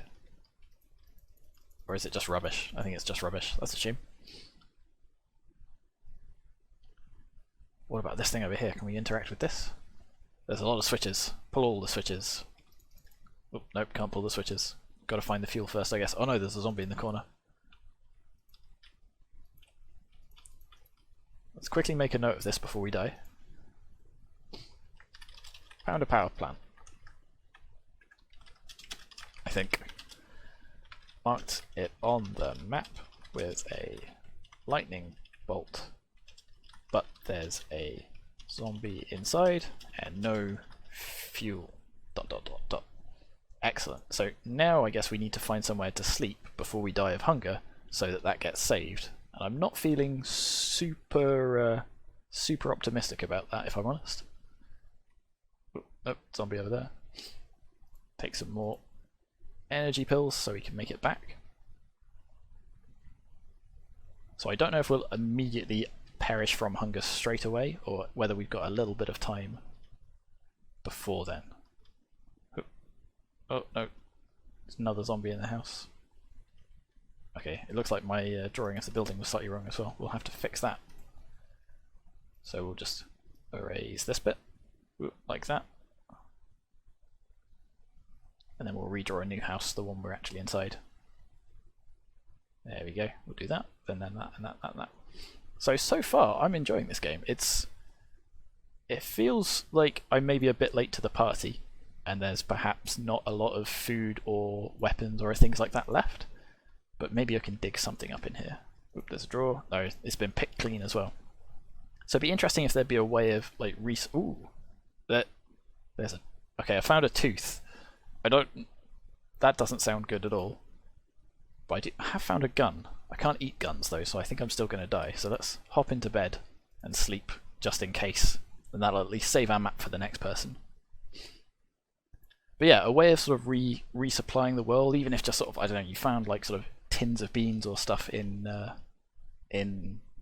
chests or fridges or whatever that slowly respawn, just so that if you do show up late, then you're not completely screwed. Because I'm going to have to... I found a leaf. I don't think I can do anything with the leaf either. I also found a screwdriver that doesn't have any art, but that's okay. Yeah, I can't eat the leaf. Never mind. Actually, you know what? Let's put the health back, because if our hunger's going down, which means I think our energy is going down faster, which means our health is going to start dropping as well. So we'll put the health kit back here for the next person. We'll put it in this little drawer. Yeah, we'll put it in this drawer. There we go. And then we'll go to sleep again, just so that it saves all of that. But yeah, I think this is really nice. I'm wondering if Johnny is going to go and develop this further and sort of keep, because I know he's a real big fan of these sort of persistent games that sort of affect the players after you, and you have an impact on the world. So it'll be interesting to come back and have a look at this in a little bit of time and just see how fully mapped out this city's been. But for now, I think it's time to move on to the next game. So Chained is a twin-stick shooter where you're controlling two characters at the same time, with kind of the two analog sticks. The story is that these two characters have been in prison, they've been chained together, and one day the kind of alarms go off, the door opens, and they decide they're going to try and escape and get to this blacksmith that can kind of cut them apart. So they start off by kind of going through this like tutorial jail level where they kind of pick up a couple of weapons, you start to learn about how to shoot and how to move your characters around, and about the kind of like wave-based enemy mechanic that the game mostly uses. The game is kind of slightly randomly generated, and I kind of wanted to add a little bit of suspense between these kind of like pre-made rooms, so I've got this kind of like fading effect as you go in and out of places. Eventually you'll kind of make your way into the city, which is a much larger area. You'll start to kind of pick up more powerful guns, like kind of sniper rifles or assault rifles, but you'll also have a lot more like powerful enemies and kind of things to shoot. You eventually kind of make your way to the kind of end level, which is kind of this boss, where you've got to kind of beat the blacksmith. You kind of face quite a lot of enemies here, in quite a few more kind of waves. There are kind of these like larger zombies which take a bit more to kind of kill and are a bit more dangerous. Eventually you kind of make it to this kind of end door, and this massive zombie comes out who's kind of meant to be the blacksmith. And this is Chained. Now, we didn't stream this at the midway point because we had some technical difficulties, but I'm hopeful it's all fixed now. If you're watching it now, it means we fixed it. Yeah, I guess that's true. It says press A to continue. Now, I don't have an A because I'm using a DualShock controller, but this is a problem with lots of games that use controllers. They get mapped for a single design, which in this case is obviously Xbox. But it's fine. I think I can just press X. Yeah, I think you'll figure it out. There we go. 7 years of prison, chained together for our crime. Now, what's interesting here is I can move underneath the tutorial. So I think that might be a bug. They've imprisoned the minions. Chained together for our crime. We heard sirens, then alarms, then gunshots. Then the doors opened. Terence, the blacksmith, owes us. He could break these chains. His forge is on the other side of town. Now's our chance. I don't know many blacksmiths. No, see, you're in the wrong circles. If I ever get chained up to somebody, then I'm going to be stuck. Okay, so this is nice. It's changed a lot since the midway point. Although obviously the people watching didn't see that. We did play it. There's a lot more going on here now. So the idea behind this one is it's a twin stick shooter, right? Yep. So these guys are stuck together, and one kind of pins the other one. So say I'm moving only the left stick here, and I can only move so far away. Or they move together, and it's all good. And they're trying to separate. So we've got a dead guard over there. Dead guy with a gun. and that enables a trigger button, which allows me to Pew, fire. pew. Ah, look at that. As far as I can tell, there's no sound effects on this, unless my setup is wrong. Right, I'll make the sound effects for you. So yeah, you can do that for me, Tom. Yeah. Right, let's have a look. It's annoying that I can't see what's here. A little bit. I don't know how games normally deal with that. Do they make it transparent or something? I guess it depends. So you've got 2 health bars there. I guess that's one each. Yeah, I don't think they're going to last long when I keep missing like that. Hey, you did alright. Well, there's 2 more ahead. Right. So these are zombies. Think I can be crafty, like stealthy? No, I don't. Yes, they are like zombies, aren't they? So that I think they'll just walk into these walls, I guess. What do you think that is? Oh, Ammo? Or I don't need ammo. I think I've got unlimited. Oh no! Oh no! Oh no! No! No! or maybe it's part of the barrier. Maybe health? Ah, It was health. Yes, it was health. Yeah. Okay, so let's move forward slowly. I like the big chunky bullets and that they disappear after a distance. And Yeah, although it's interesting that like we had like the really nice stone texture of the cell, but out here it's all a bit sci-fi. yeah, that's true. It's a bit of a theme difference, isn't it? Okay, got that. Okay, I'm Do we doing. have to go to the right or? We need to find another gun, I think. I'm doing much better at this than I did at the midway point. Oh, I'm still okay. Almost spoke too soon there. Yeah, I really like this sort of fog of war. Yeah, thing. So as you go into a different thing, it flips over. Yeah, I'm not sure. I wonder if they can follow us through it. You'll have to see if you can lead some on a merry dance. Okay, so this guy's got. Is that a shotgun? Yeah, that's a shotgun. Nice. Right. Oh, sorry, I'm not doing the set. Pew, Uh-oh, pew, uh-oh, pew. uh-oh. There we go. Right, let's see if they'll follow me. They do follow me. Yeah, they do. Run. You're making short work of them. There you go. Yes, so You'll fight. So I think they are zombies, right? They just walk straight for you. They don't have guns. Yeah, I So- think so. How were we imprisoned by zombies? No, that's you were imprisoned, and then you heard sirens and screams and gunshots, Of and then all course. of I missed that bit of the story. I wasn't concentrating. you were too eager to get to the shooting. I was. No. Oh, you're trapped in the corner now. Corner where I can't see. Did I kill him? I killed him. Oh, there's one here. Well, that one got back up. Zombies. You can never trust when they're dead. There's a guard around there. They've got a shotgun as well. another You can big gun. dual-wield shotguns. Oh wait, do I not already have 2 big guns? No, you've got a pistol. Oh no, one small one. You got that one. Oh. You swap back and over it twice. Ah, that's rubbish. Maybe a button to do that would be useful. Yeah. Oh, that's nice. Yeah, maybe. I don't. That's what we tried to do in the mini showcase. Stamp to back and do a fun little spin. Yeah. Go and find a big horde of zombies so you can pull that trick. I don't think it'll work. Yeah, it'll be fine. It'll look cool. No, it didn't work. See, and I'm gonna die. Yeah, you're fine. Look, there's a health pack right there. What are you complaining about? Oh, more stone walls again. I don't feel I've got much strategy to it. I'm just shooting in the same direction with both as much as possible. Although this looks like I've got a strategy, but I haven't. That was just accidental that they happened to be shooting the right way. Whoa, they're behind you. They came out of nowhere. I know they weren't there before, were they? That's sneaky. Okay, I don't want that gun. That's a rubbish gun. It's quite hard to get the right person to stand in the health pack. Yeah, because you don't know which one is which. Yeah. What's that? Another gun? It might be. Oh, this is a big zombie. Whoa, big zombie. You went over here. Uh-oh. I move faster than them, don't I? Yeah. Yeah, more shooting. Ooh, you got a... Nice.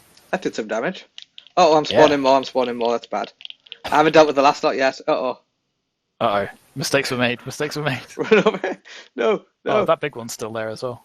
Okay, I can deal with it. Right, they're in a nice little conga line behind you. There you go. Right, so the right trigger is the machine gun, I think. No, the right trigger is the shotgun. There you go, mowing them down now. Did I get the big one? I got the big one, didn't I? Yeah, you got him. It's kind of nice that like the corpses, like the little pill corpses, just stay around. Yeah, You can see exactly where you've been. that is nice. Like you see them all fanned out behind you. I think there's something quite pleasing about this game.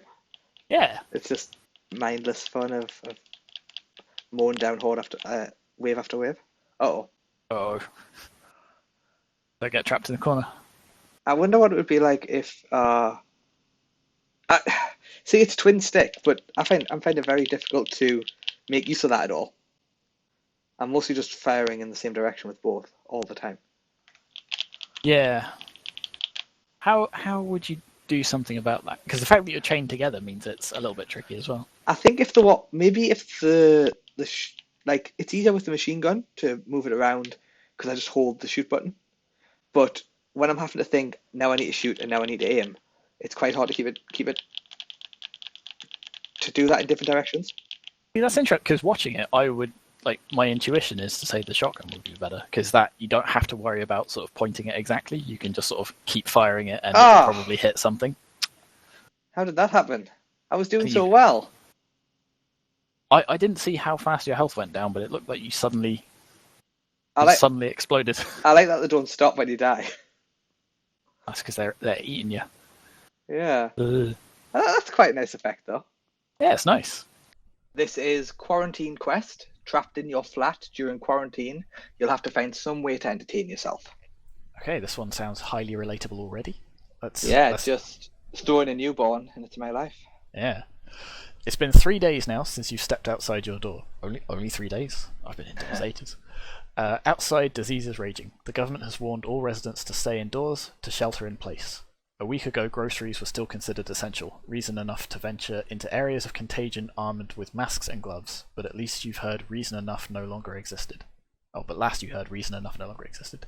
Keep your doors and windows closed, they said. Starve out the disease. There was some talk of chemical sprays being released from helicopters to combat whatever infection lingers in the empty streets, but you're pretty sure that one was a conspiracy theory. Alright, this is already pretty bleak. Yeah, dark. Regardless, here you are, trapped in your flat like a hamster in its cage. It wasn't so bad while you still had a hamster wheel.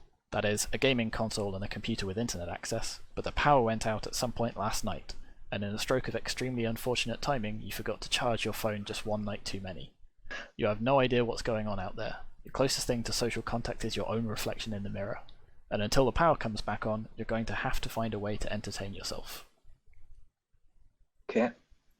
So that's a link. It's not an especially large flat, and it's kind of a mess. Doors lead to the bathroom and the kitchen, and they're links as well. While your bedroom, once you look past everything that's useless without power, is pretty much taken up with the bed itself. Sat along the walls are a bookshelf, a wardrobe, and a full-length mirror. Look in the mirror. Look in the mirror? Okay. Let's get some social... Yeah, we're going to socialise for a bit. Yep. Talk to your reflection? Yeah, let's talk to myself. Content in the knowledge that there's no one here to watch you be cheesy, you do finger guns at your reflection in the mirror. Looking good, you say. Your reflection smiles and winks back at you, mirroring your finger guns. Like mirrors do. And then it vanishes. That doesn't normally happen. Reflexively, you reach out to touch the place where it stood, as if to assure yourself that the mirror is still real, still solid, still hard and unforgiving glass. Instead, the glass washes up your hand, cool, almost wet, like bright, jellified water, and pulls you in. Oh, yeah, this is different. That took a turn. Underwater, under glass. Don't breathe. Light, surface, upwards. Swim. I guess we're going to swim. These links are red now, not blue. I'm already worried. Break the surface, breathe the light. Lake water, mirror flat, broken by reeds. Coiling mist. From the shoreline, voices. Shoreline? Yeah, I definitely want to be on the shore. A troop of humanoid figures, outlines blurred by bulky clothing, no skin to be seen. Their faces, gas masks. Insect snouts under huge blank eyes. In their hands, knives and crowbars and makeshift spears. On their backs, bottles, jugs. They kneel at the lakeshore, fill their vessels, and carry the water away. Always some watching, always some standing guard. They see you, point, shout. Infected, contagious, kill, quick, kill. This doesn't sound good. No.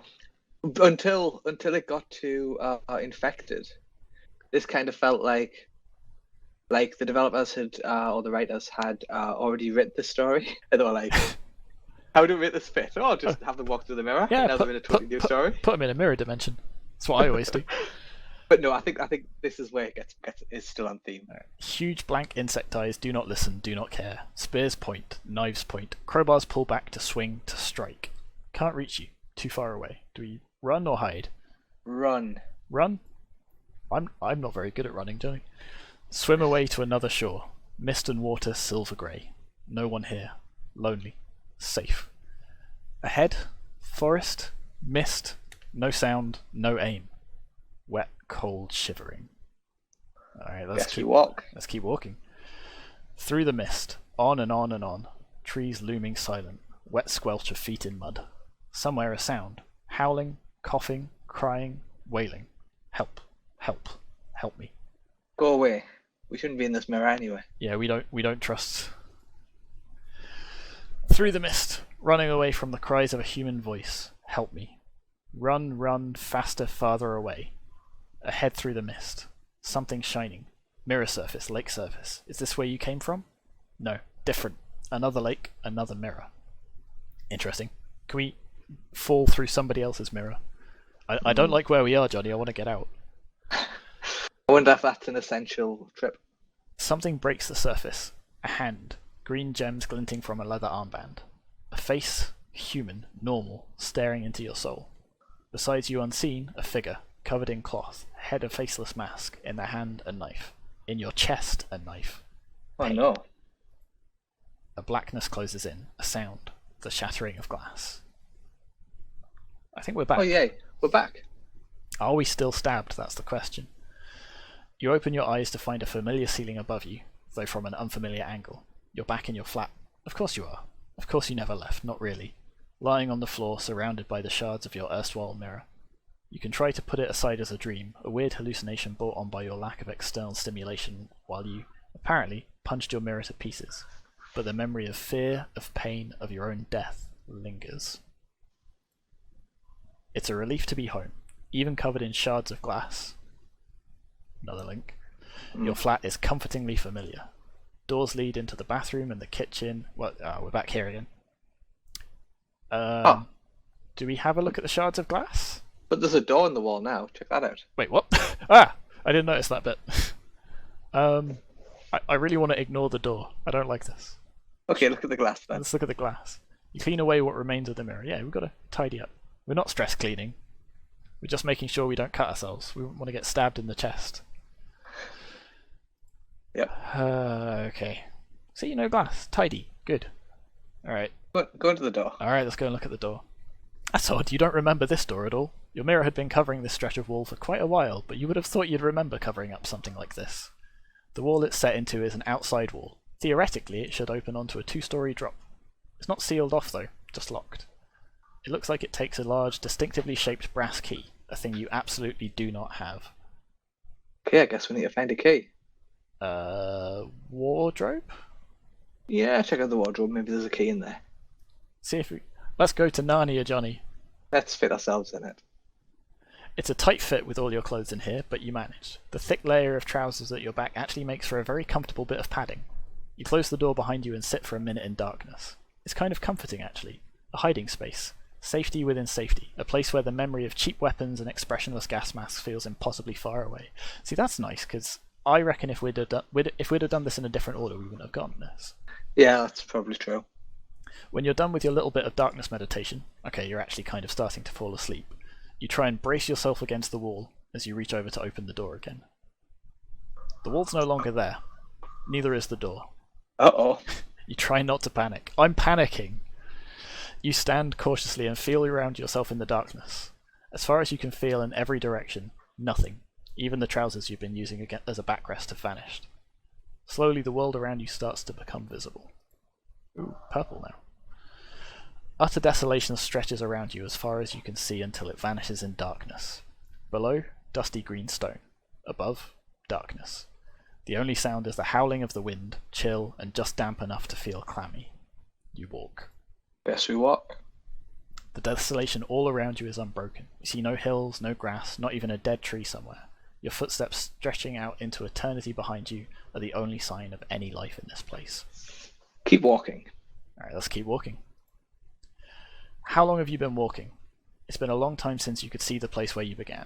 Your footsteps are a line into forever. In all this time you've seen no sign of life, heard nothing but the wind. You might be the only one thing alive here. You might be the only thing that ever was. You've never been this alone. I've got to say, if our last experience is anything to go by, I'm preferring alone to being together. Ha! Yes.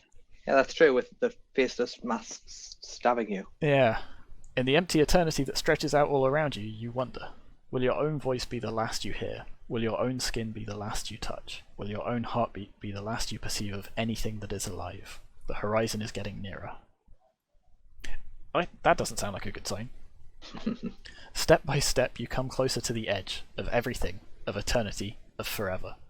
A sheer cliff falls away into darkness. You cannot hope to scale it. This is the end. You gaze out into the abyss. Far out beyond the infinite sea of darkness, do you see something? Do you hear something? Stay. I don't think we should be making a noise. You want to stare into the abyss. You You know what they say about call out into the abyss. You know what they say about staring into the abyss? There's something there, you're sure of it. Across the infinite expanse, another endless island just like yours. Oh, so we've got to contact them. Just, I say we wave. Let's we do wave. the minimal we can. Alright, you jump up and down. We're not doing the minimum we can. You jump up and down, flailing your arms, being as big and visible as you know how to be. That's the opposite of what I wanted. You're just going to do a tiny little wave across this endless gulf. Across the endless darkness on an opposite shore, a figure too distant to clearly make out echoes your motions. A sharp green glint shines from their wrist as they wave. Someone's out there. Someone exists. You can't reach them, you're still alone, but out there in the darkness, someone exists. The person is too far to reach, too far to speak to, but they try to communicate, gesturing vaguely, pointing at their feet. You don't understand. Nope. Helpless, you look down at your own feet, grey and dusty with the long journey through emptiness. Between them, something gleams. Lying half buried in the dust at the shore of your island is a large brass key. That's handy. Isn't it? You pluck it from the dirt and look back up at your new friend, but there's nothing there.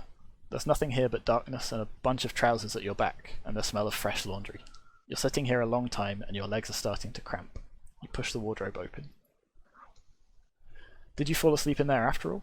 You must have, but you feel as though you've just walked 1,000 kilometers in utter isolation. To be fair, the isolation, at least, is actually real. Yeah. Your hand's still tightly curled around a large brass key. That's kind of weird. Okay, I think we can use that in the door then. Let's go have a look at the door again. Let's try the key. The door opens, not to fresh air and a 2-story drop, not even into some sort of access hatch crowded with insulation, but into a long, rough corridor completely out of place in your flat and the world that it belongs to. You're dead certain this time that you're not dreaming. You take a deep breath, grab a torch, and go through. There was a season of Channel Zero about doors that go to the wrong, that don't make sense. That was a scary thing. I wonder if this is going to be scary. I'm already scared. I'm panicking. This isn't a dream world. This isn't a mirror world. This is... You don't know what this is, but at the very least, it's a way out of your flat. Behind you, the rectangle of light shrinks away. Rough stone surrounds you, echoing with your breaths, your footsteps. There's another sound in the echoes. Footsteps, not your own. Breathing, not your own. Torchlight, not your own. You throw up a hand to guard your eyes from the light. Behind it, the silhouette gasps in amazement. You're real! You squint past the light in your face. Your eyes focus on a hand, a wrist, a leather bracelet set with smooth green rhinestones, bright and gleaming in your own light. You drop the torch. It's you. You're real. It's you. You step forwards. Who's this? You stay 2 meters apart. You'll wash your hands. You'll do whatever you have to. But you don't have to deal with this alone. You'll face this quarantine together. I really like that. That's really, really neat. I'm not sure I understand it. I think that's what I like about it. It's just going ever so slightly crazy because of the isolation. And then all of these things becoming real. Yep, I thought that was good. That's a lot really of great content story. there. Yeah, I really, really like that. Yeah, I, cool. I can see what you say about sort of like, what was this a story that they sort of had brewing and they made it fit the quarantine theme, but it definitely fits it really well. All of it sort of ties into it. It's nice. Yeah, I mean, I think it fits all the themes, right? The load together stuff. Yeah, I think it fits it very strongly. So this might be another one that I think I go back to and just sort of see, like, are there alternate endings? What happens if we take different paths and things like that? Yeah, I Should thought it was good that when you went, what would happen? Could you go in the wardrobe before you found the door? How would that work? And we never visited the kitchen, so there's certainly a bit more content there that we didn't explore. Yeah. Cool. Next. Hello, so my name's Simon. I'm going to very briefly run you through our board game, Ranger Danger. Ranger Danger is a 1 to 4 player cooperative print and play board game. Each player takes the role of a park ranger who's become separated from the rest of the team whilst camping in a perilous forest. They must all reunite with each other and make their way to the campfire tile at the centre of the board, avoiding the monsters and beasties who emerge in the second half of the game and try to stop them. It's a print and play game. All of the materials can be downloaded from the games page on itch. All they need to do is to print those out, attach them to some sturdy cardboard or thick paper, cut them to size, and you'll have all of the components needed to play the game. We hope you enjoy playing the game as much as we've enjoyed designing it. It's been a real learning experience, trying out new mechanics that we haven't tried before, such as cooperative play and tile laying, and we're really pleased with the end result. If you have any feedback, we'd love to hear how you've gotten on with the game. So that's all from me. This is Ranger Danger, which is a board game, which makes it quite difficult to show on the stream. So I've implemented it in Tabletop Simulator. So any of those mistakes, any bugs with Tabletop Simulator, they're on me. So I'm going to explain the rules now to the best of my ability. And again, I may make mistakes. Please keep me right in the comments. I'm going to explain the rules, and then we'll play. First, how do we lose the game? We will be, as the game goes on, we'll be drawing these tiles, these forest tiles. If at any point we need to draw a tile and we can't, we will lose. If at any point all 4 of our rangers, and these people represent our rangers, are incapacitated, which means they are turned at this side. If they're all incapacitated at the same time, we will lose. And if at any time we need to place a forest tile and we can't place it because it contravenes the rules. These have the same basic rules as most games where,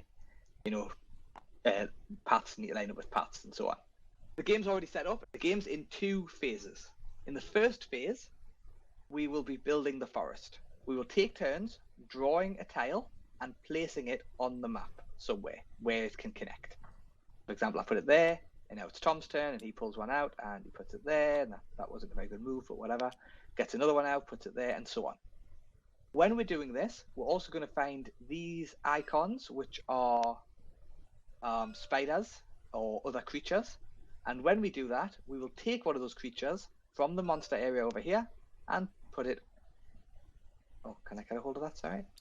There we go. And put it on the map. So we're going to do that repeatedly, and as soon as one of the starting locations is connected to the campfire, that ranger comes into the game. Once all 4 rangers are in the game, that is the end of the first phase. Alright, so that's relatively easy to do. We're incentivized in one way to make paths from the ranger to the campfire which do not have many monsters on them, so we can get there, without getting in fights. But we're also incentivized to do it quite quickly, because like I said, once we run out of forest tiles, the game is over. So that's the first phase, building the forest. The second phase is escape. And in this phase, we will move around the map to try to escape. We're going to move around, and we're going to try and get to the campfire. Try to get to the campfire. That's exactly. So we're going to move all of our people to try to get them to meet at the campfire. If we all reach there, we have won the game, and that is our goal. In the second phase, we take one of the tiles and we discard it. And the discards go here, but we'll have to look at it first. Based on what's on the tile, the monsters will act, and you can see the monster instructions here. Each type of monster has a level, and depending on the number of exits on the tile, that matches up to the level. So for example, I took this one out. it has one exit, so the level 1 monster will activate. Now, how exactly the monsters activate, we can kind of look up when it happens, because I haven't internalized all of those rules yet. But basically, I think the monsters will move and they will attack. When we get in fights with the monsters, and again, I will go into more detail once we do this, we basically roll dice to battle. Okay, cool. So yeah, so monsters will move according to the rules here, and we will review those, when we need to, because we don't actually have control of them. We'll just follow what it says. But if a monster needs to move, but it's already on the same tile as a ranger, it will just attack the ranger. If a ranger is incapacitated, monsters don't focus on them at all. And once all of the activated monsters conduct their movement in combat, the current player will then take their turn, and that's it. On your turn, you can do one of three. You can do 2 things, and you have 3 options. I believe these are on your player board. Yeah, you can move, fight, or heal. Exactly, move, heal, or combat. So when move, you can move a single tile along a pathway. If you enter a tile containing a monster, you have to stop immediately and you can't move anymore. If you're already on a tile with a monster, you're not allowed to move. You can't escape, you'll just need to fight, presumably. When you heal, it means if you're on the same tile as an unconscious ranger, you can then flip the unconscious ranger over and put them on full health. And then combat is you will roll a dice. On a 6, you do 2 damage. On a 5, 4, or 3, you do 1 damage. On a 2, you do no damage. And on a 1, you fumble and hurt yourself and do 1 damage to yourself. Okay. We have these wound tokens, which we will use to mark wounds on the monsters. Once they hit their health, they are dead. And with that done, let's start the game. Okay, who goes first? So I believe all 4 players need to be in the same game. So let's say I will be green and yellow. Oh no, you're yellow. No, I'm yellow. I will be green and red, and you can be yellow and All right, blue. I'll be yellow and blue. Okay.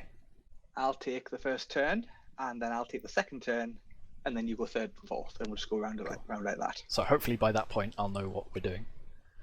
Ideally. Oh, that's because I haven't shuffled. So I will shuffle the tiles. Start. So immediately you've drawn a bear. Yep, I guess that means it's going to be a bear quite close to the... So do we take the bear and we put it... Oh, okay, I'll do that. Alright, you do that. I'll take a second one. Oh, this is not a good path. What's that? Is that a bat? That is a bat. I will get a bat. Now it's your turn, Tom. Okay, I will... I'm gonna I'm gonna be very skillful, and I'm not gonna draw a monster. So placement rules are damn it. Monster. Placement rules are like every other game. You can build them out from the sides as well if you wanted. You want to put them next to any existing path. I think I'm going to put it there. Is that a good place to put it? I don't know. So presumably, just so for the sake of argument, I couldn't put it here because although this joins, this one doesn't. Correct. Yes. Right. That makes sense. So put that there. Put that there. And you again. Oh yeah, it's me again, isn't it? I'm trying not to draw a 4th monster. Hooray! But it's a dead end. So should I put it next to the bear? Yeah, you can do that. We're not going to want to go that way anyway. Yeah. Cool. And then I'll go.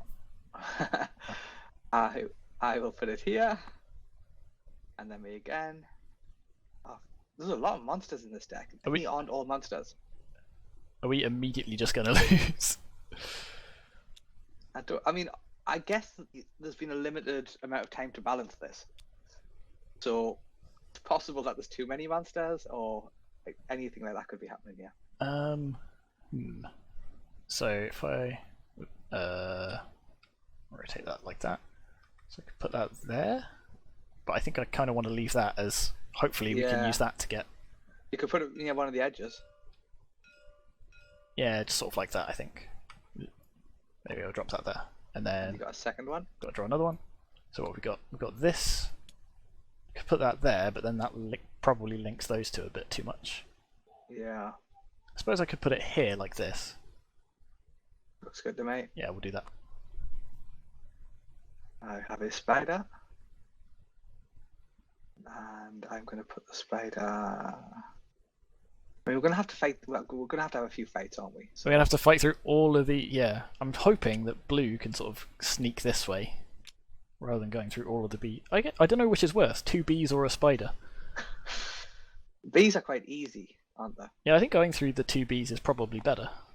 Okay, your turn. Okay. Another spider. Good. Well done, me. So again, this one we want to sort of go.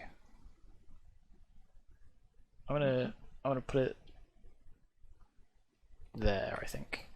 So spider. Okay. All right. You take charge of the monsters, and then another spider. Good. I could put it here. So remember that we have 47 tiles left. So we are depleting our future actions the longer this takes to build these paths. I'll put it here. Okay, and then it's me again. A bear. Good. Bears are the hardest, right? Yeah. Put it. Ideally, You can put it here, and then we can just sort of try and leave this as a dead end. but then how does the red get out? That way.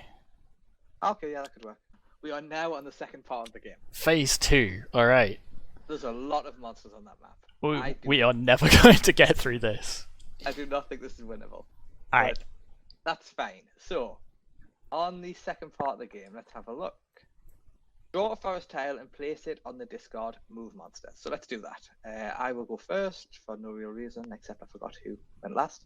So there is one thing on there, Okay. one exit. So that means the Level bee 1 will monsters move. And how does it move? It doesn't move. It does not move, but it can ambush. Okay, great. So then I get to take my turn as the green player. All right. So you're over here. So So I move. and then And I move, right? That's all Yeah. I can do. That's reasonable. So I will get attacked on later. But okay. yeah, but that's all I can do. So now I move as red, and there is 2 on that one. So that means that the means bats. The bats act, and the bats will move 1 tile in any direction. Does not need to be a pathway. That's said, right? Okay. So So we they can always choose move- where to move it. No, they always move towards the nearest ranger. Okay. So that one will So move that one has to be there. there. And This is going to be a bit tricky to keep track of. So this one is going to move these are equidistant I guess between those 2. there. So we can pick that one because it's the same. All right. We'll So put it in yeah, there. let's do that. Okay, your turn. Well, hang on. There's a bat there Oh. as well. So you Damn it. get attacked. Now he will attack for how much damage? Is it 2? What? 1. What for a bat? Yeah. Strength of 1. 1 damage. Okay, great. So I take 1 damage. Oh, lovely. All right, and then I get to move, of course, which I Yeah. forgot before. Now might as well move here, and then attack. Fight the bat. So, So I will roll the dice, and I got 6. 6, which means 2 damage to the bat. Now how much health does a bat have? 2. Bat's got 2 health, so the bat's gone. Bat is dead. Awesome. I'm a hero. Okay. Cool. One So step closer to winning. Your turn. my turn. So I draw this. That's got 3 exits. Yeah, so that means the spider Spiders will move. act. And So- what do spiders do? So spiders move 1 tile in any direction Along a pathway. along a path. Yeah. So Okay. let's move this spider here. So these also all have to move towards the. Yes, I think all monsters have to move towards. Can monsters share a thing? I don't think so. So they'll have to move the other way. There's only one way you can go. So it has to move, so it goes that way. This one can believe- move there. I believe so. This one, I guess, moves this way. This one, I guess, moves this way. Yeah, that makes sense to me. And Did this one move? This one moved, right? yes, that one moved because it Okay. was here. Great. So now it's your turn. So I get to move. Oh, so I'm going to move and attack the bees, I guess. So I roll the dice. 4. 4. What happens when I? What What, does what, four does do? that mean? Now this is a feedback I'd have about the game. We should really have a quick sheet for what happens. But I'm looking at the rules now, and a 4 is 1 damage. Cool. And a bee has 1 health, so Well done. goodbye bee. Thank you. Okay. Cool. So blue's turn. 2. So all of the bats act again. Yep. So this bat moves here, Yeah. and that's the only. Oh no, this bat and attacks this you bat again. Attacks for 1 damage again. Yep. I'm down to 2 health. Oh blimey! Then it's my turn. I don't think we're going to do this, Tom. I'm not sure we are. No. Oh no, That's- hang on. I moved. Oh, blue sorry, yet. you haven't moved. You haven't moved. So shall I go for the bear or shall I'll go for the spider? I think. Spider's easier. Yeah, I'll attack the spider. There we go. Roll. 1. So I hurt myself in my yourself. confusion. Yes. So I take a Good wound, person. or do I just Yes. go down? No, you go down 1. And then it's Ranger Eric's go. I love the little pictures are nice and cute. Yeah, they're really good. 2 again. So where are you? So Blue. that Oh, means we're fine. I've got to fight a spider first. So I hurt my. So I'm just dead. Okay, you knock yourself out. So you. Yep. Cool. There you go. Now it's my turn, and now I guess Claire's gonna have to come and save you, right? Yeah, I think so. Sorry about that. So 3 that's 3. So it's spiders. spiders. So you move back this way So this spider now ignores you. and moves off. Yep, and it'll move towards me. We take that wound. Put it there. Yes. That's all the spiders. Yes. And then Claire moves 2. Moves here. You're gonna move there, and then that bear is just gonna immediately get you. Yeah, I know. Uh, Okay. Cool. 3. 3. So it is the spider again. The spider will move onto Claire, and that's and this spider will move up, This way. presumably. No, because there's bees there, so it has to move down. Yeah. Oh, sorry, it's up for me. Oh yeah. It's like, no, what are you talking about? It moves down. And then the green player gets to act. Where's my green player? Red. No, I'm green first, Claire. Claire just moved down here. Oh, I'm sorry. Yes, it is red. My bad. So moves on to the beehive, which is great, and then it's your turn. Okay, we've got six tiles left. Okay, that's another 2, which is good for us. So this is yellow. So yellow first has to attack the. I think it's bees. So 3. Bees, and the bee dies. Cool. Right, now do I move down to try and save blue, or do I move this way? Leave me to Oh save yeah. blue. Alright, cool. So I move here. Okay, and then we skip blue, I guess. skips their turn. Yep, and then it's me. We might do this. The 2. Still good for us. So this is green, and green is up here, right? Yeah, under that spider. So I will attack. Anything but a 1. Great. That spider's dead. This is getting kind of tense. Yes. When we're playing the game correctly. No, this way, save me. Wait. Oh, sorry, I forgot. That's what I had to do. And gonna immediately draw a 4. 1. Oh, so I get attacked by a bee. Okay. Is that the only bee? Oh, there's one there. Red also gets attacked with Ooh. 1 health. Red's gonna need Yeah. saving as well. Now red needs to roll to attack the bee. So we'll roll. Nice, bee dies. This Cool. game is easier than I first thought. And then I move 1. So I'm here. Spider. Yep. Alright, Now it's your turn. let's not 3 draw. tiles Let's left. not draw a 3. 3. I drew a 3. So the spider moves There. here. Yep. No other That's it. spiders though. Okay, now you get 2 actions. Yeah. So I'm gonna attack first. Cool. That's dead. Yep. I don't want to move over here just in case there's a 4. I think you should move over there. Yeah, because we're gonna have to attack it. Yep. Although Alright, then. I'm still safer over there. I can lead it on a wild goose chase and then go back this way. We haven't got time. All right, that's a good point. So blue skips their turn, so I go and it's a 2, so nothing happens.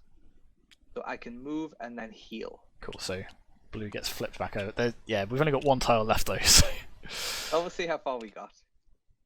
And then the final action of the game. So red's turn. Yep, is So 3. So that spider Spider attacks red. and gets knocked out. Knocks him out. Knocks her out.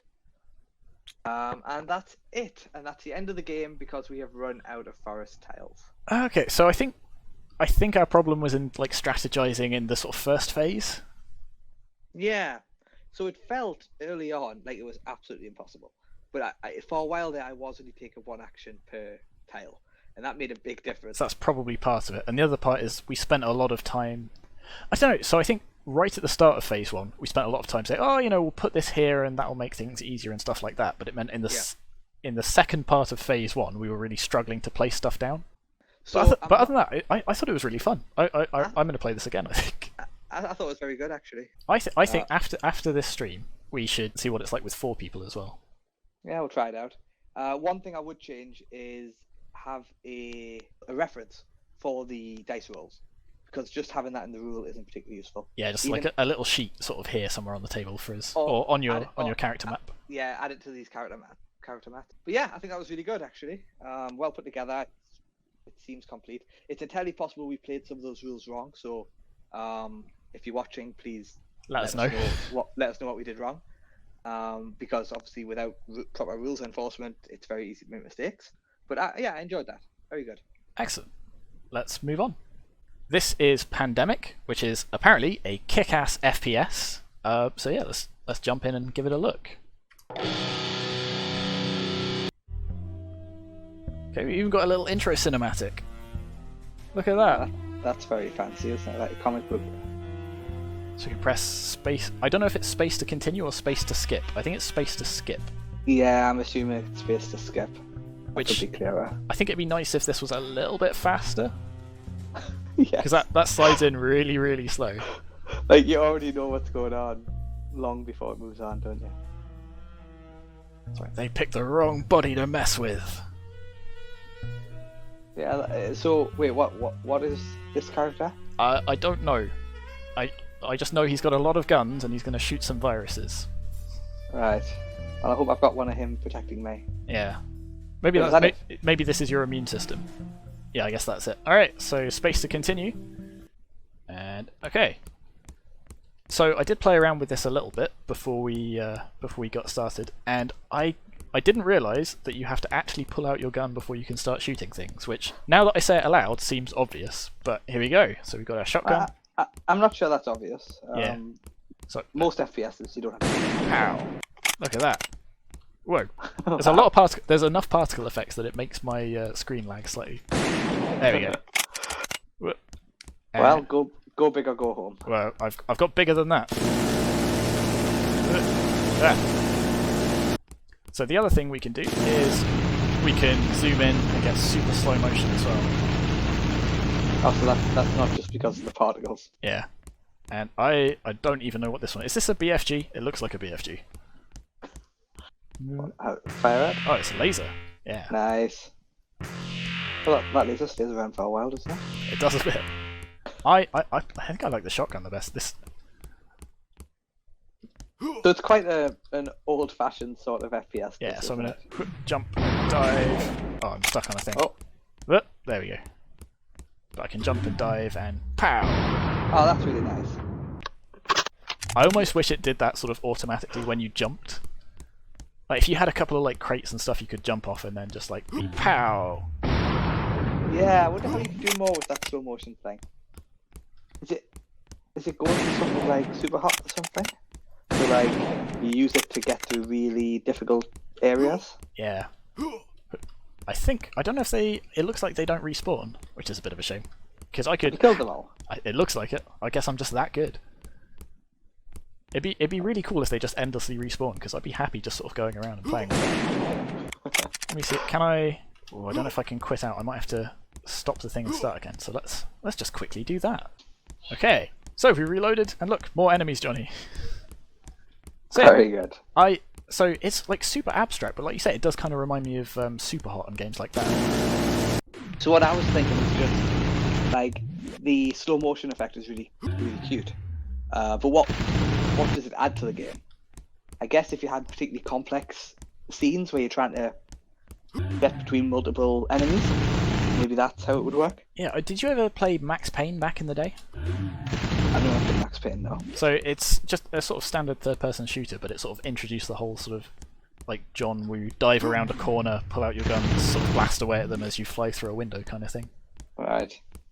Well, this one looks like quite an old-fashioned sort of FPS. Yeah. So I'm not sure if these things actually kill you. I don't think they do. I can just sort The of obvious inspiration is Duke Nukem, which yeah, I think it looks good. Yeah. This is one of these games that I think is like to come out of a jam. It's like a really nicely put together thing. But I think it'd be really cool if they took it, like kept on developing it, and don't just leave it to sort of. Yeah, don't just leave it. I want to see them keep working on it. So they say that they're going to add levels and continue working. The only immediate feedback I'd have is to make the cutscene quicker. Yeah. And make it clearer whether press space skips or just moves to the next slide. This stuff, I've got no feedback on the shooting. It looks good. If I shoot too many of them at once, it really, really lags out because it spawns so many particles. I have to just pick them off one by one. Maybe do something about performance. And just make some levels. Yeah, I think it looks good. Yeah. I say it's a really nice sort of, I guess, like a base or an engine for like something that you could turn into a really cool game. Yep. I wanna let me get my laser out. I'm gonna shoot this giant virus. Don't annoy it. That's a good. Oh, by the way, do you have health? Can you die? I don't think so. No. Okay. We didn't get that far then. Cool. Should we move on? Let's move on. All right. Okay. This one is called Scram. So let's. Oh. Or Scram operating system, something? I don't know. Yeah, Scram beta. Alright. So easy, medium, or hard. Let's go for this number's changed. I don't know why this number's changed. It's easy. Easy. Okay. So we're dragging this circle around. Feel the circle. Do you want to hit the squares or not hit the squares? Well, I think hitting the squares is the only thing we can do. So if I hit the square, another square appears and a red triangle appears. So I think we're avoid red triangles, get squares. Yep. So there we go. Got that one. Got that one. There we go. Look at you go. I'm really good at this, Johnny. So this looks like a pretty simple little game. Potential tracking attempted. Ooh. That's now in the stream. Can you close that window? Yeah, off you go. I thought it'd go away by itself. Oop. Oh, and I lost. Oh. See, because I closed that window, Johnny. That's because of the antivirus, yeah. Yeah. Oh, wow, it moves a lot faster on medium. Okay. Okay, so it's a light sort of Yeah. arcade game, right? But yeah, nice little simple arcade game. Like perfect sort of like quick and easy thing to throw together for a jam. It does take about 45 minutes to load though. It does, and I don't know why, and I'm suspicious and skeptical, but the game itself is alright. Yeah, let's try it on hard. See how hard it is. Alright, hard. I don't know what these numbers mean. The numbers are totally changed. Is that our points? Is that, how much they've tracked me? I don't know. Let's grab that. Oh wow, it just spawns loads of them when I do that. Yeah, I can't do it on hard. So your score always goes down to 189. Why does it start at 189? It's now 220, but when I start it again, it drops down by 15 points. That's kind of interesting scoring mechanism, isn't it? Yeah. Assistant score. All right, but yeah, there we go. That is Scram. Cool. Let's move on. Let's move on. So I'm Johan, and this is my video for the Southampton at home jam. The team was alone/together, and my game was the Oracle. Maybe a better name would be needed in the future if I continue with this, but so the idea behind the game, the way I kinda interpreted the team, was first off I wanted to do something with the game that's not very something strange, like manipulating the window and all that, because I like games that do that. And if you look at Block and Window Frame, which I've linked in the description of my game, I was, you can say, heavily inspired by them. So the team was alone/together, and the way I wanted it to be at first was the character would be like an NPC, and he would feel like a entity, like you wouldn't be able to control it, and you would be together, as in you would go through the obstacles together, but because of time constraints and because it's actually quite difficult to do that, in the end I had to make the player actually control the character, and I kinda added like how the character feels you controlling him, and I wanted to work on that a bit more, but again I didn't have a lot of time, so yeah, that's pretty much it. The music, I wanted the music to be a bit more chaotic because the world is kind of breaking up, so I wanted to try to have some glitch sounds, but again I didn't have enough time for that. So anything else, I hope you like the game. It was very fun to make, and I think Godot is actually very good for this kind of games. And yeah, I hope you like that. and enjoy the game. Okay, this is the Oracle. Yep, I don't know there we anything go. about this game. All right, let's maximize that again. So it closes and opens itself for some reason. Finally, I'm almost at. Oh, that was a bit quick. I didn't get a chance to read that. We're almost at the Oracle though. Also, I'm not moving this. This is a cutscene. Okay, you don't get many games with cutscenes Yeah. in game jams. Interesting. If you want to get to the Oracle alone, you won't make it. Only together can you get there. Alright, there's the theme. Yep. What does that mean? Why would I need somebody else? Alley-oop. This is cute. I like this. Yeah. What's this strange writing? I've created. That's don't think you don't need to read Latin. that. That is. Something play something. Wow, it's got screen. Oh, it's that's this one. interesting. I remember chatting about this one. I haven't heard of this one. That's interesting. The god of this world, player will control you arrow keys. What does that mean? There we go. You are in a game. This feels weird. What's controlling me? Okay, so is this you Man, now? that must be a terrifying experience. So yeah, I'm doing this moving now. Okay. Okay. Well, But yeah, I can. If does anything happen? No, that must be the maximum.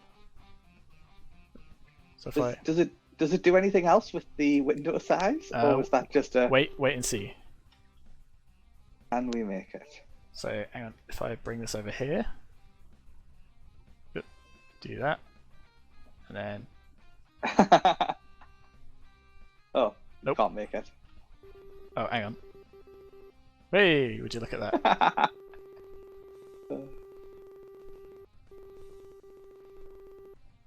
This is That's very good. this is slightly tricky to record, but I do like the way it works.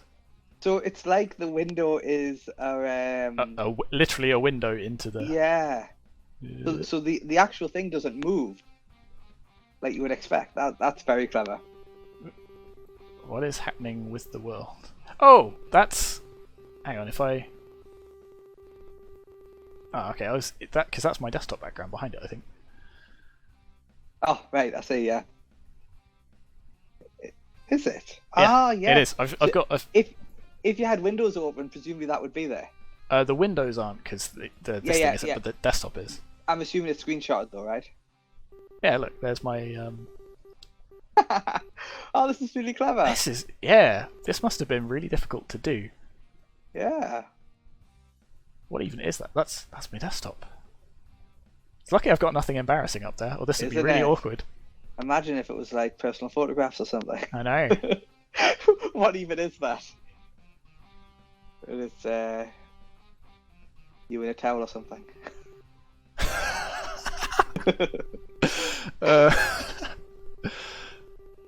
Lasers at this time of day. Lasers at this time of day, at this latitude, localized in. Anyway.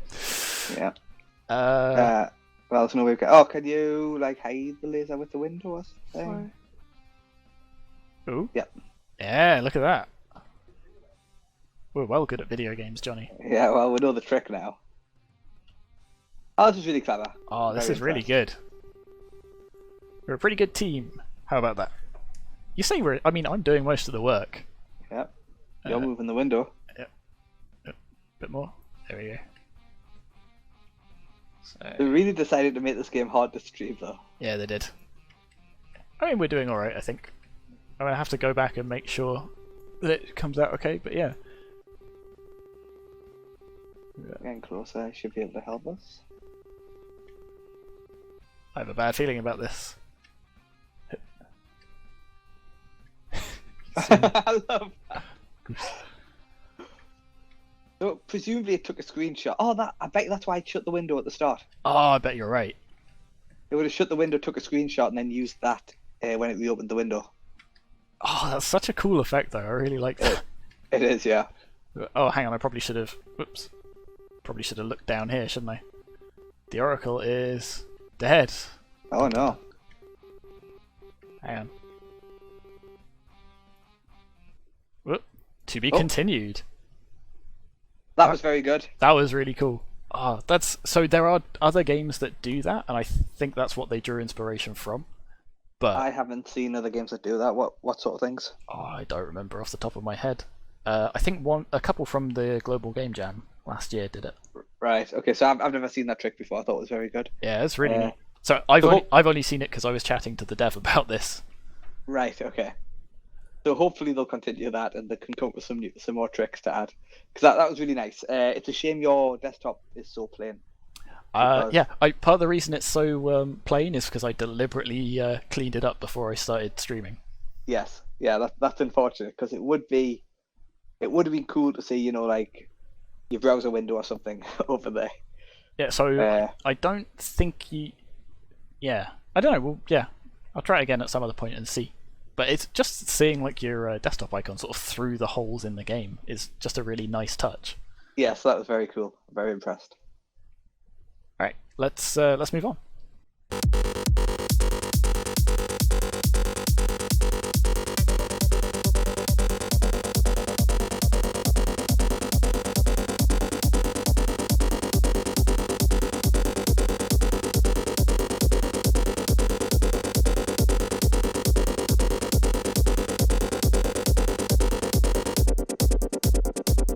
Let the beat drop.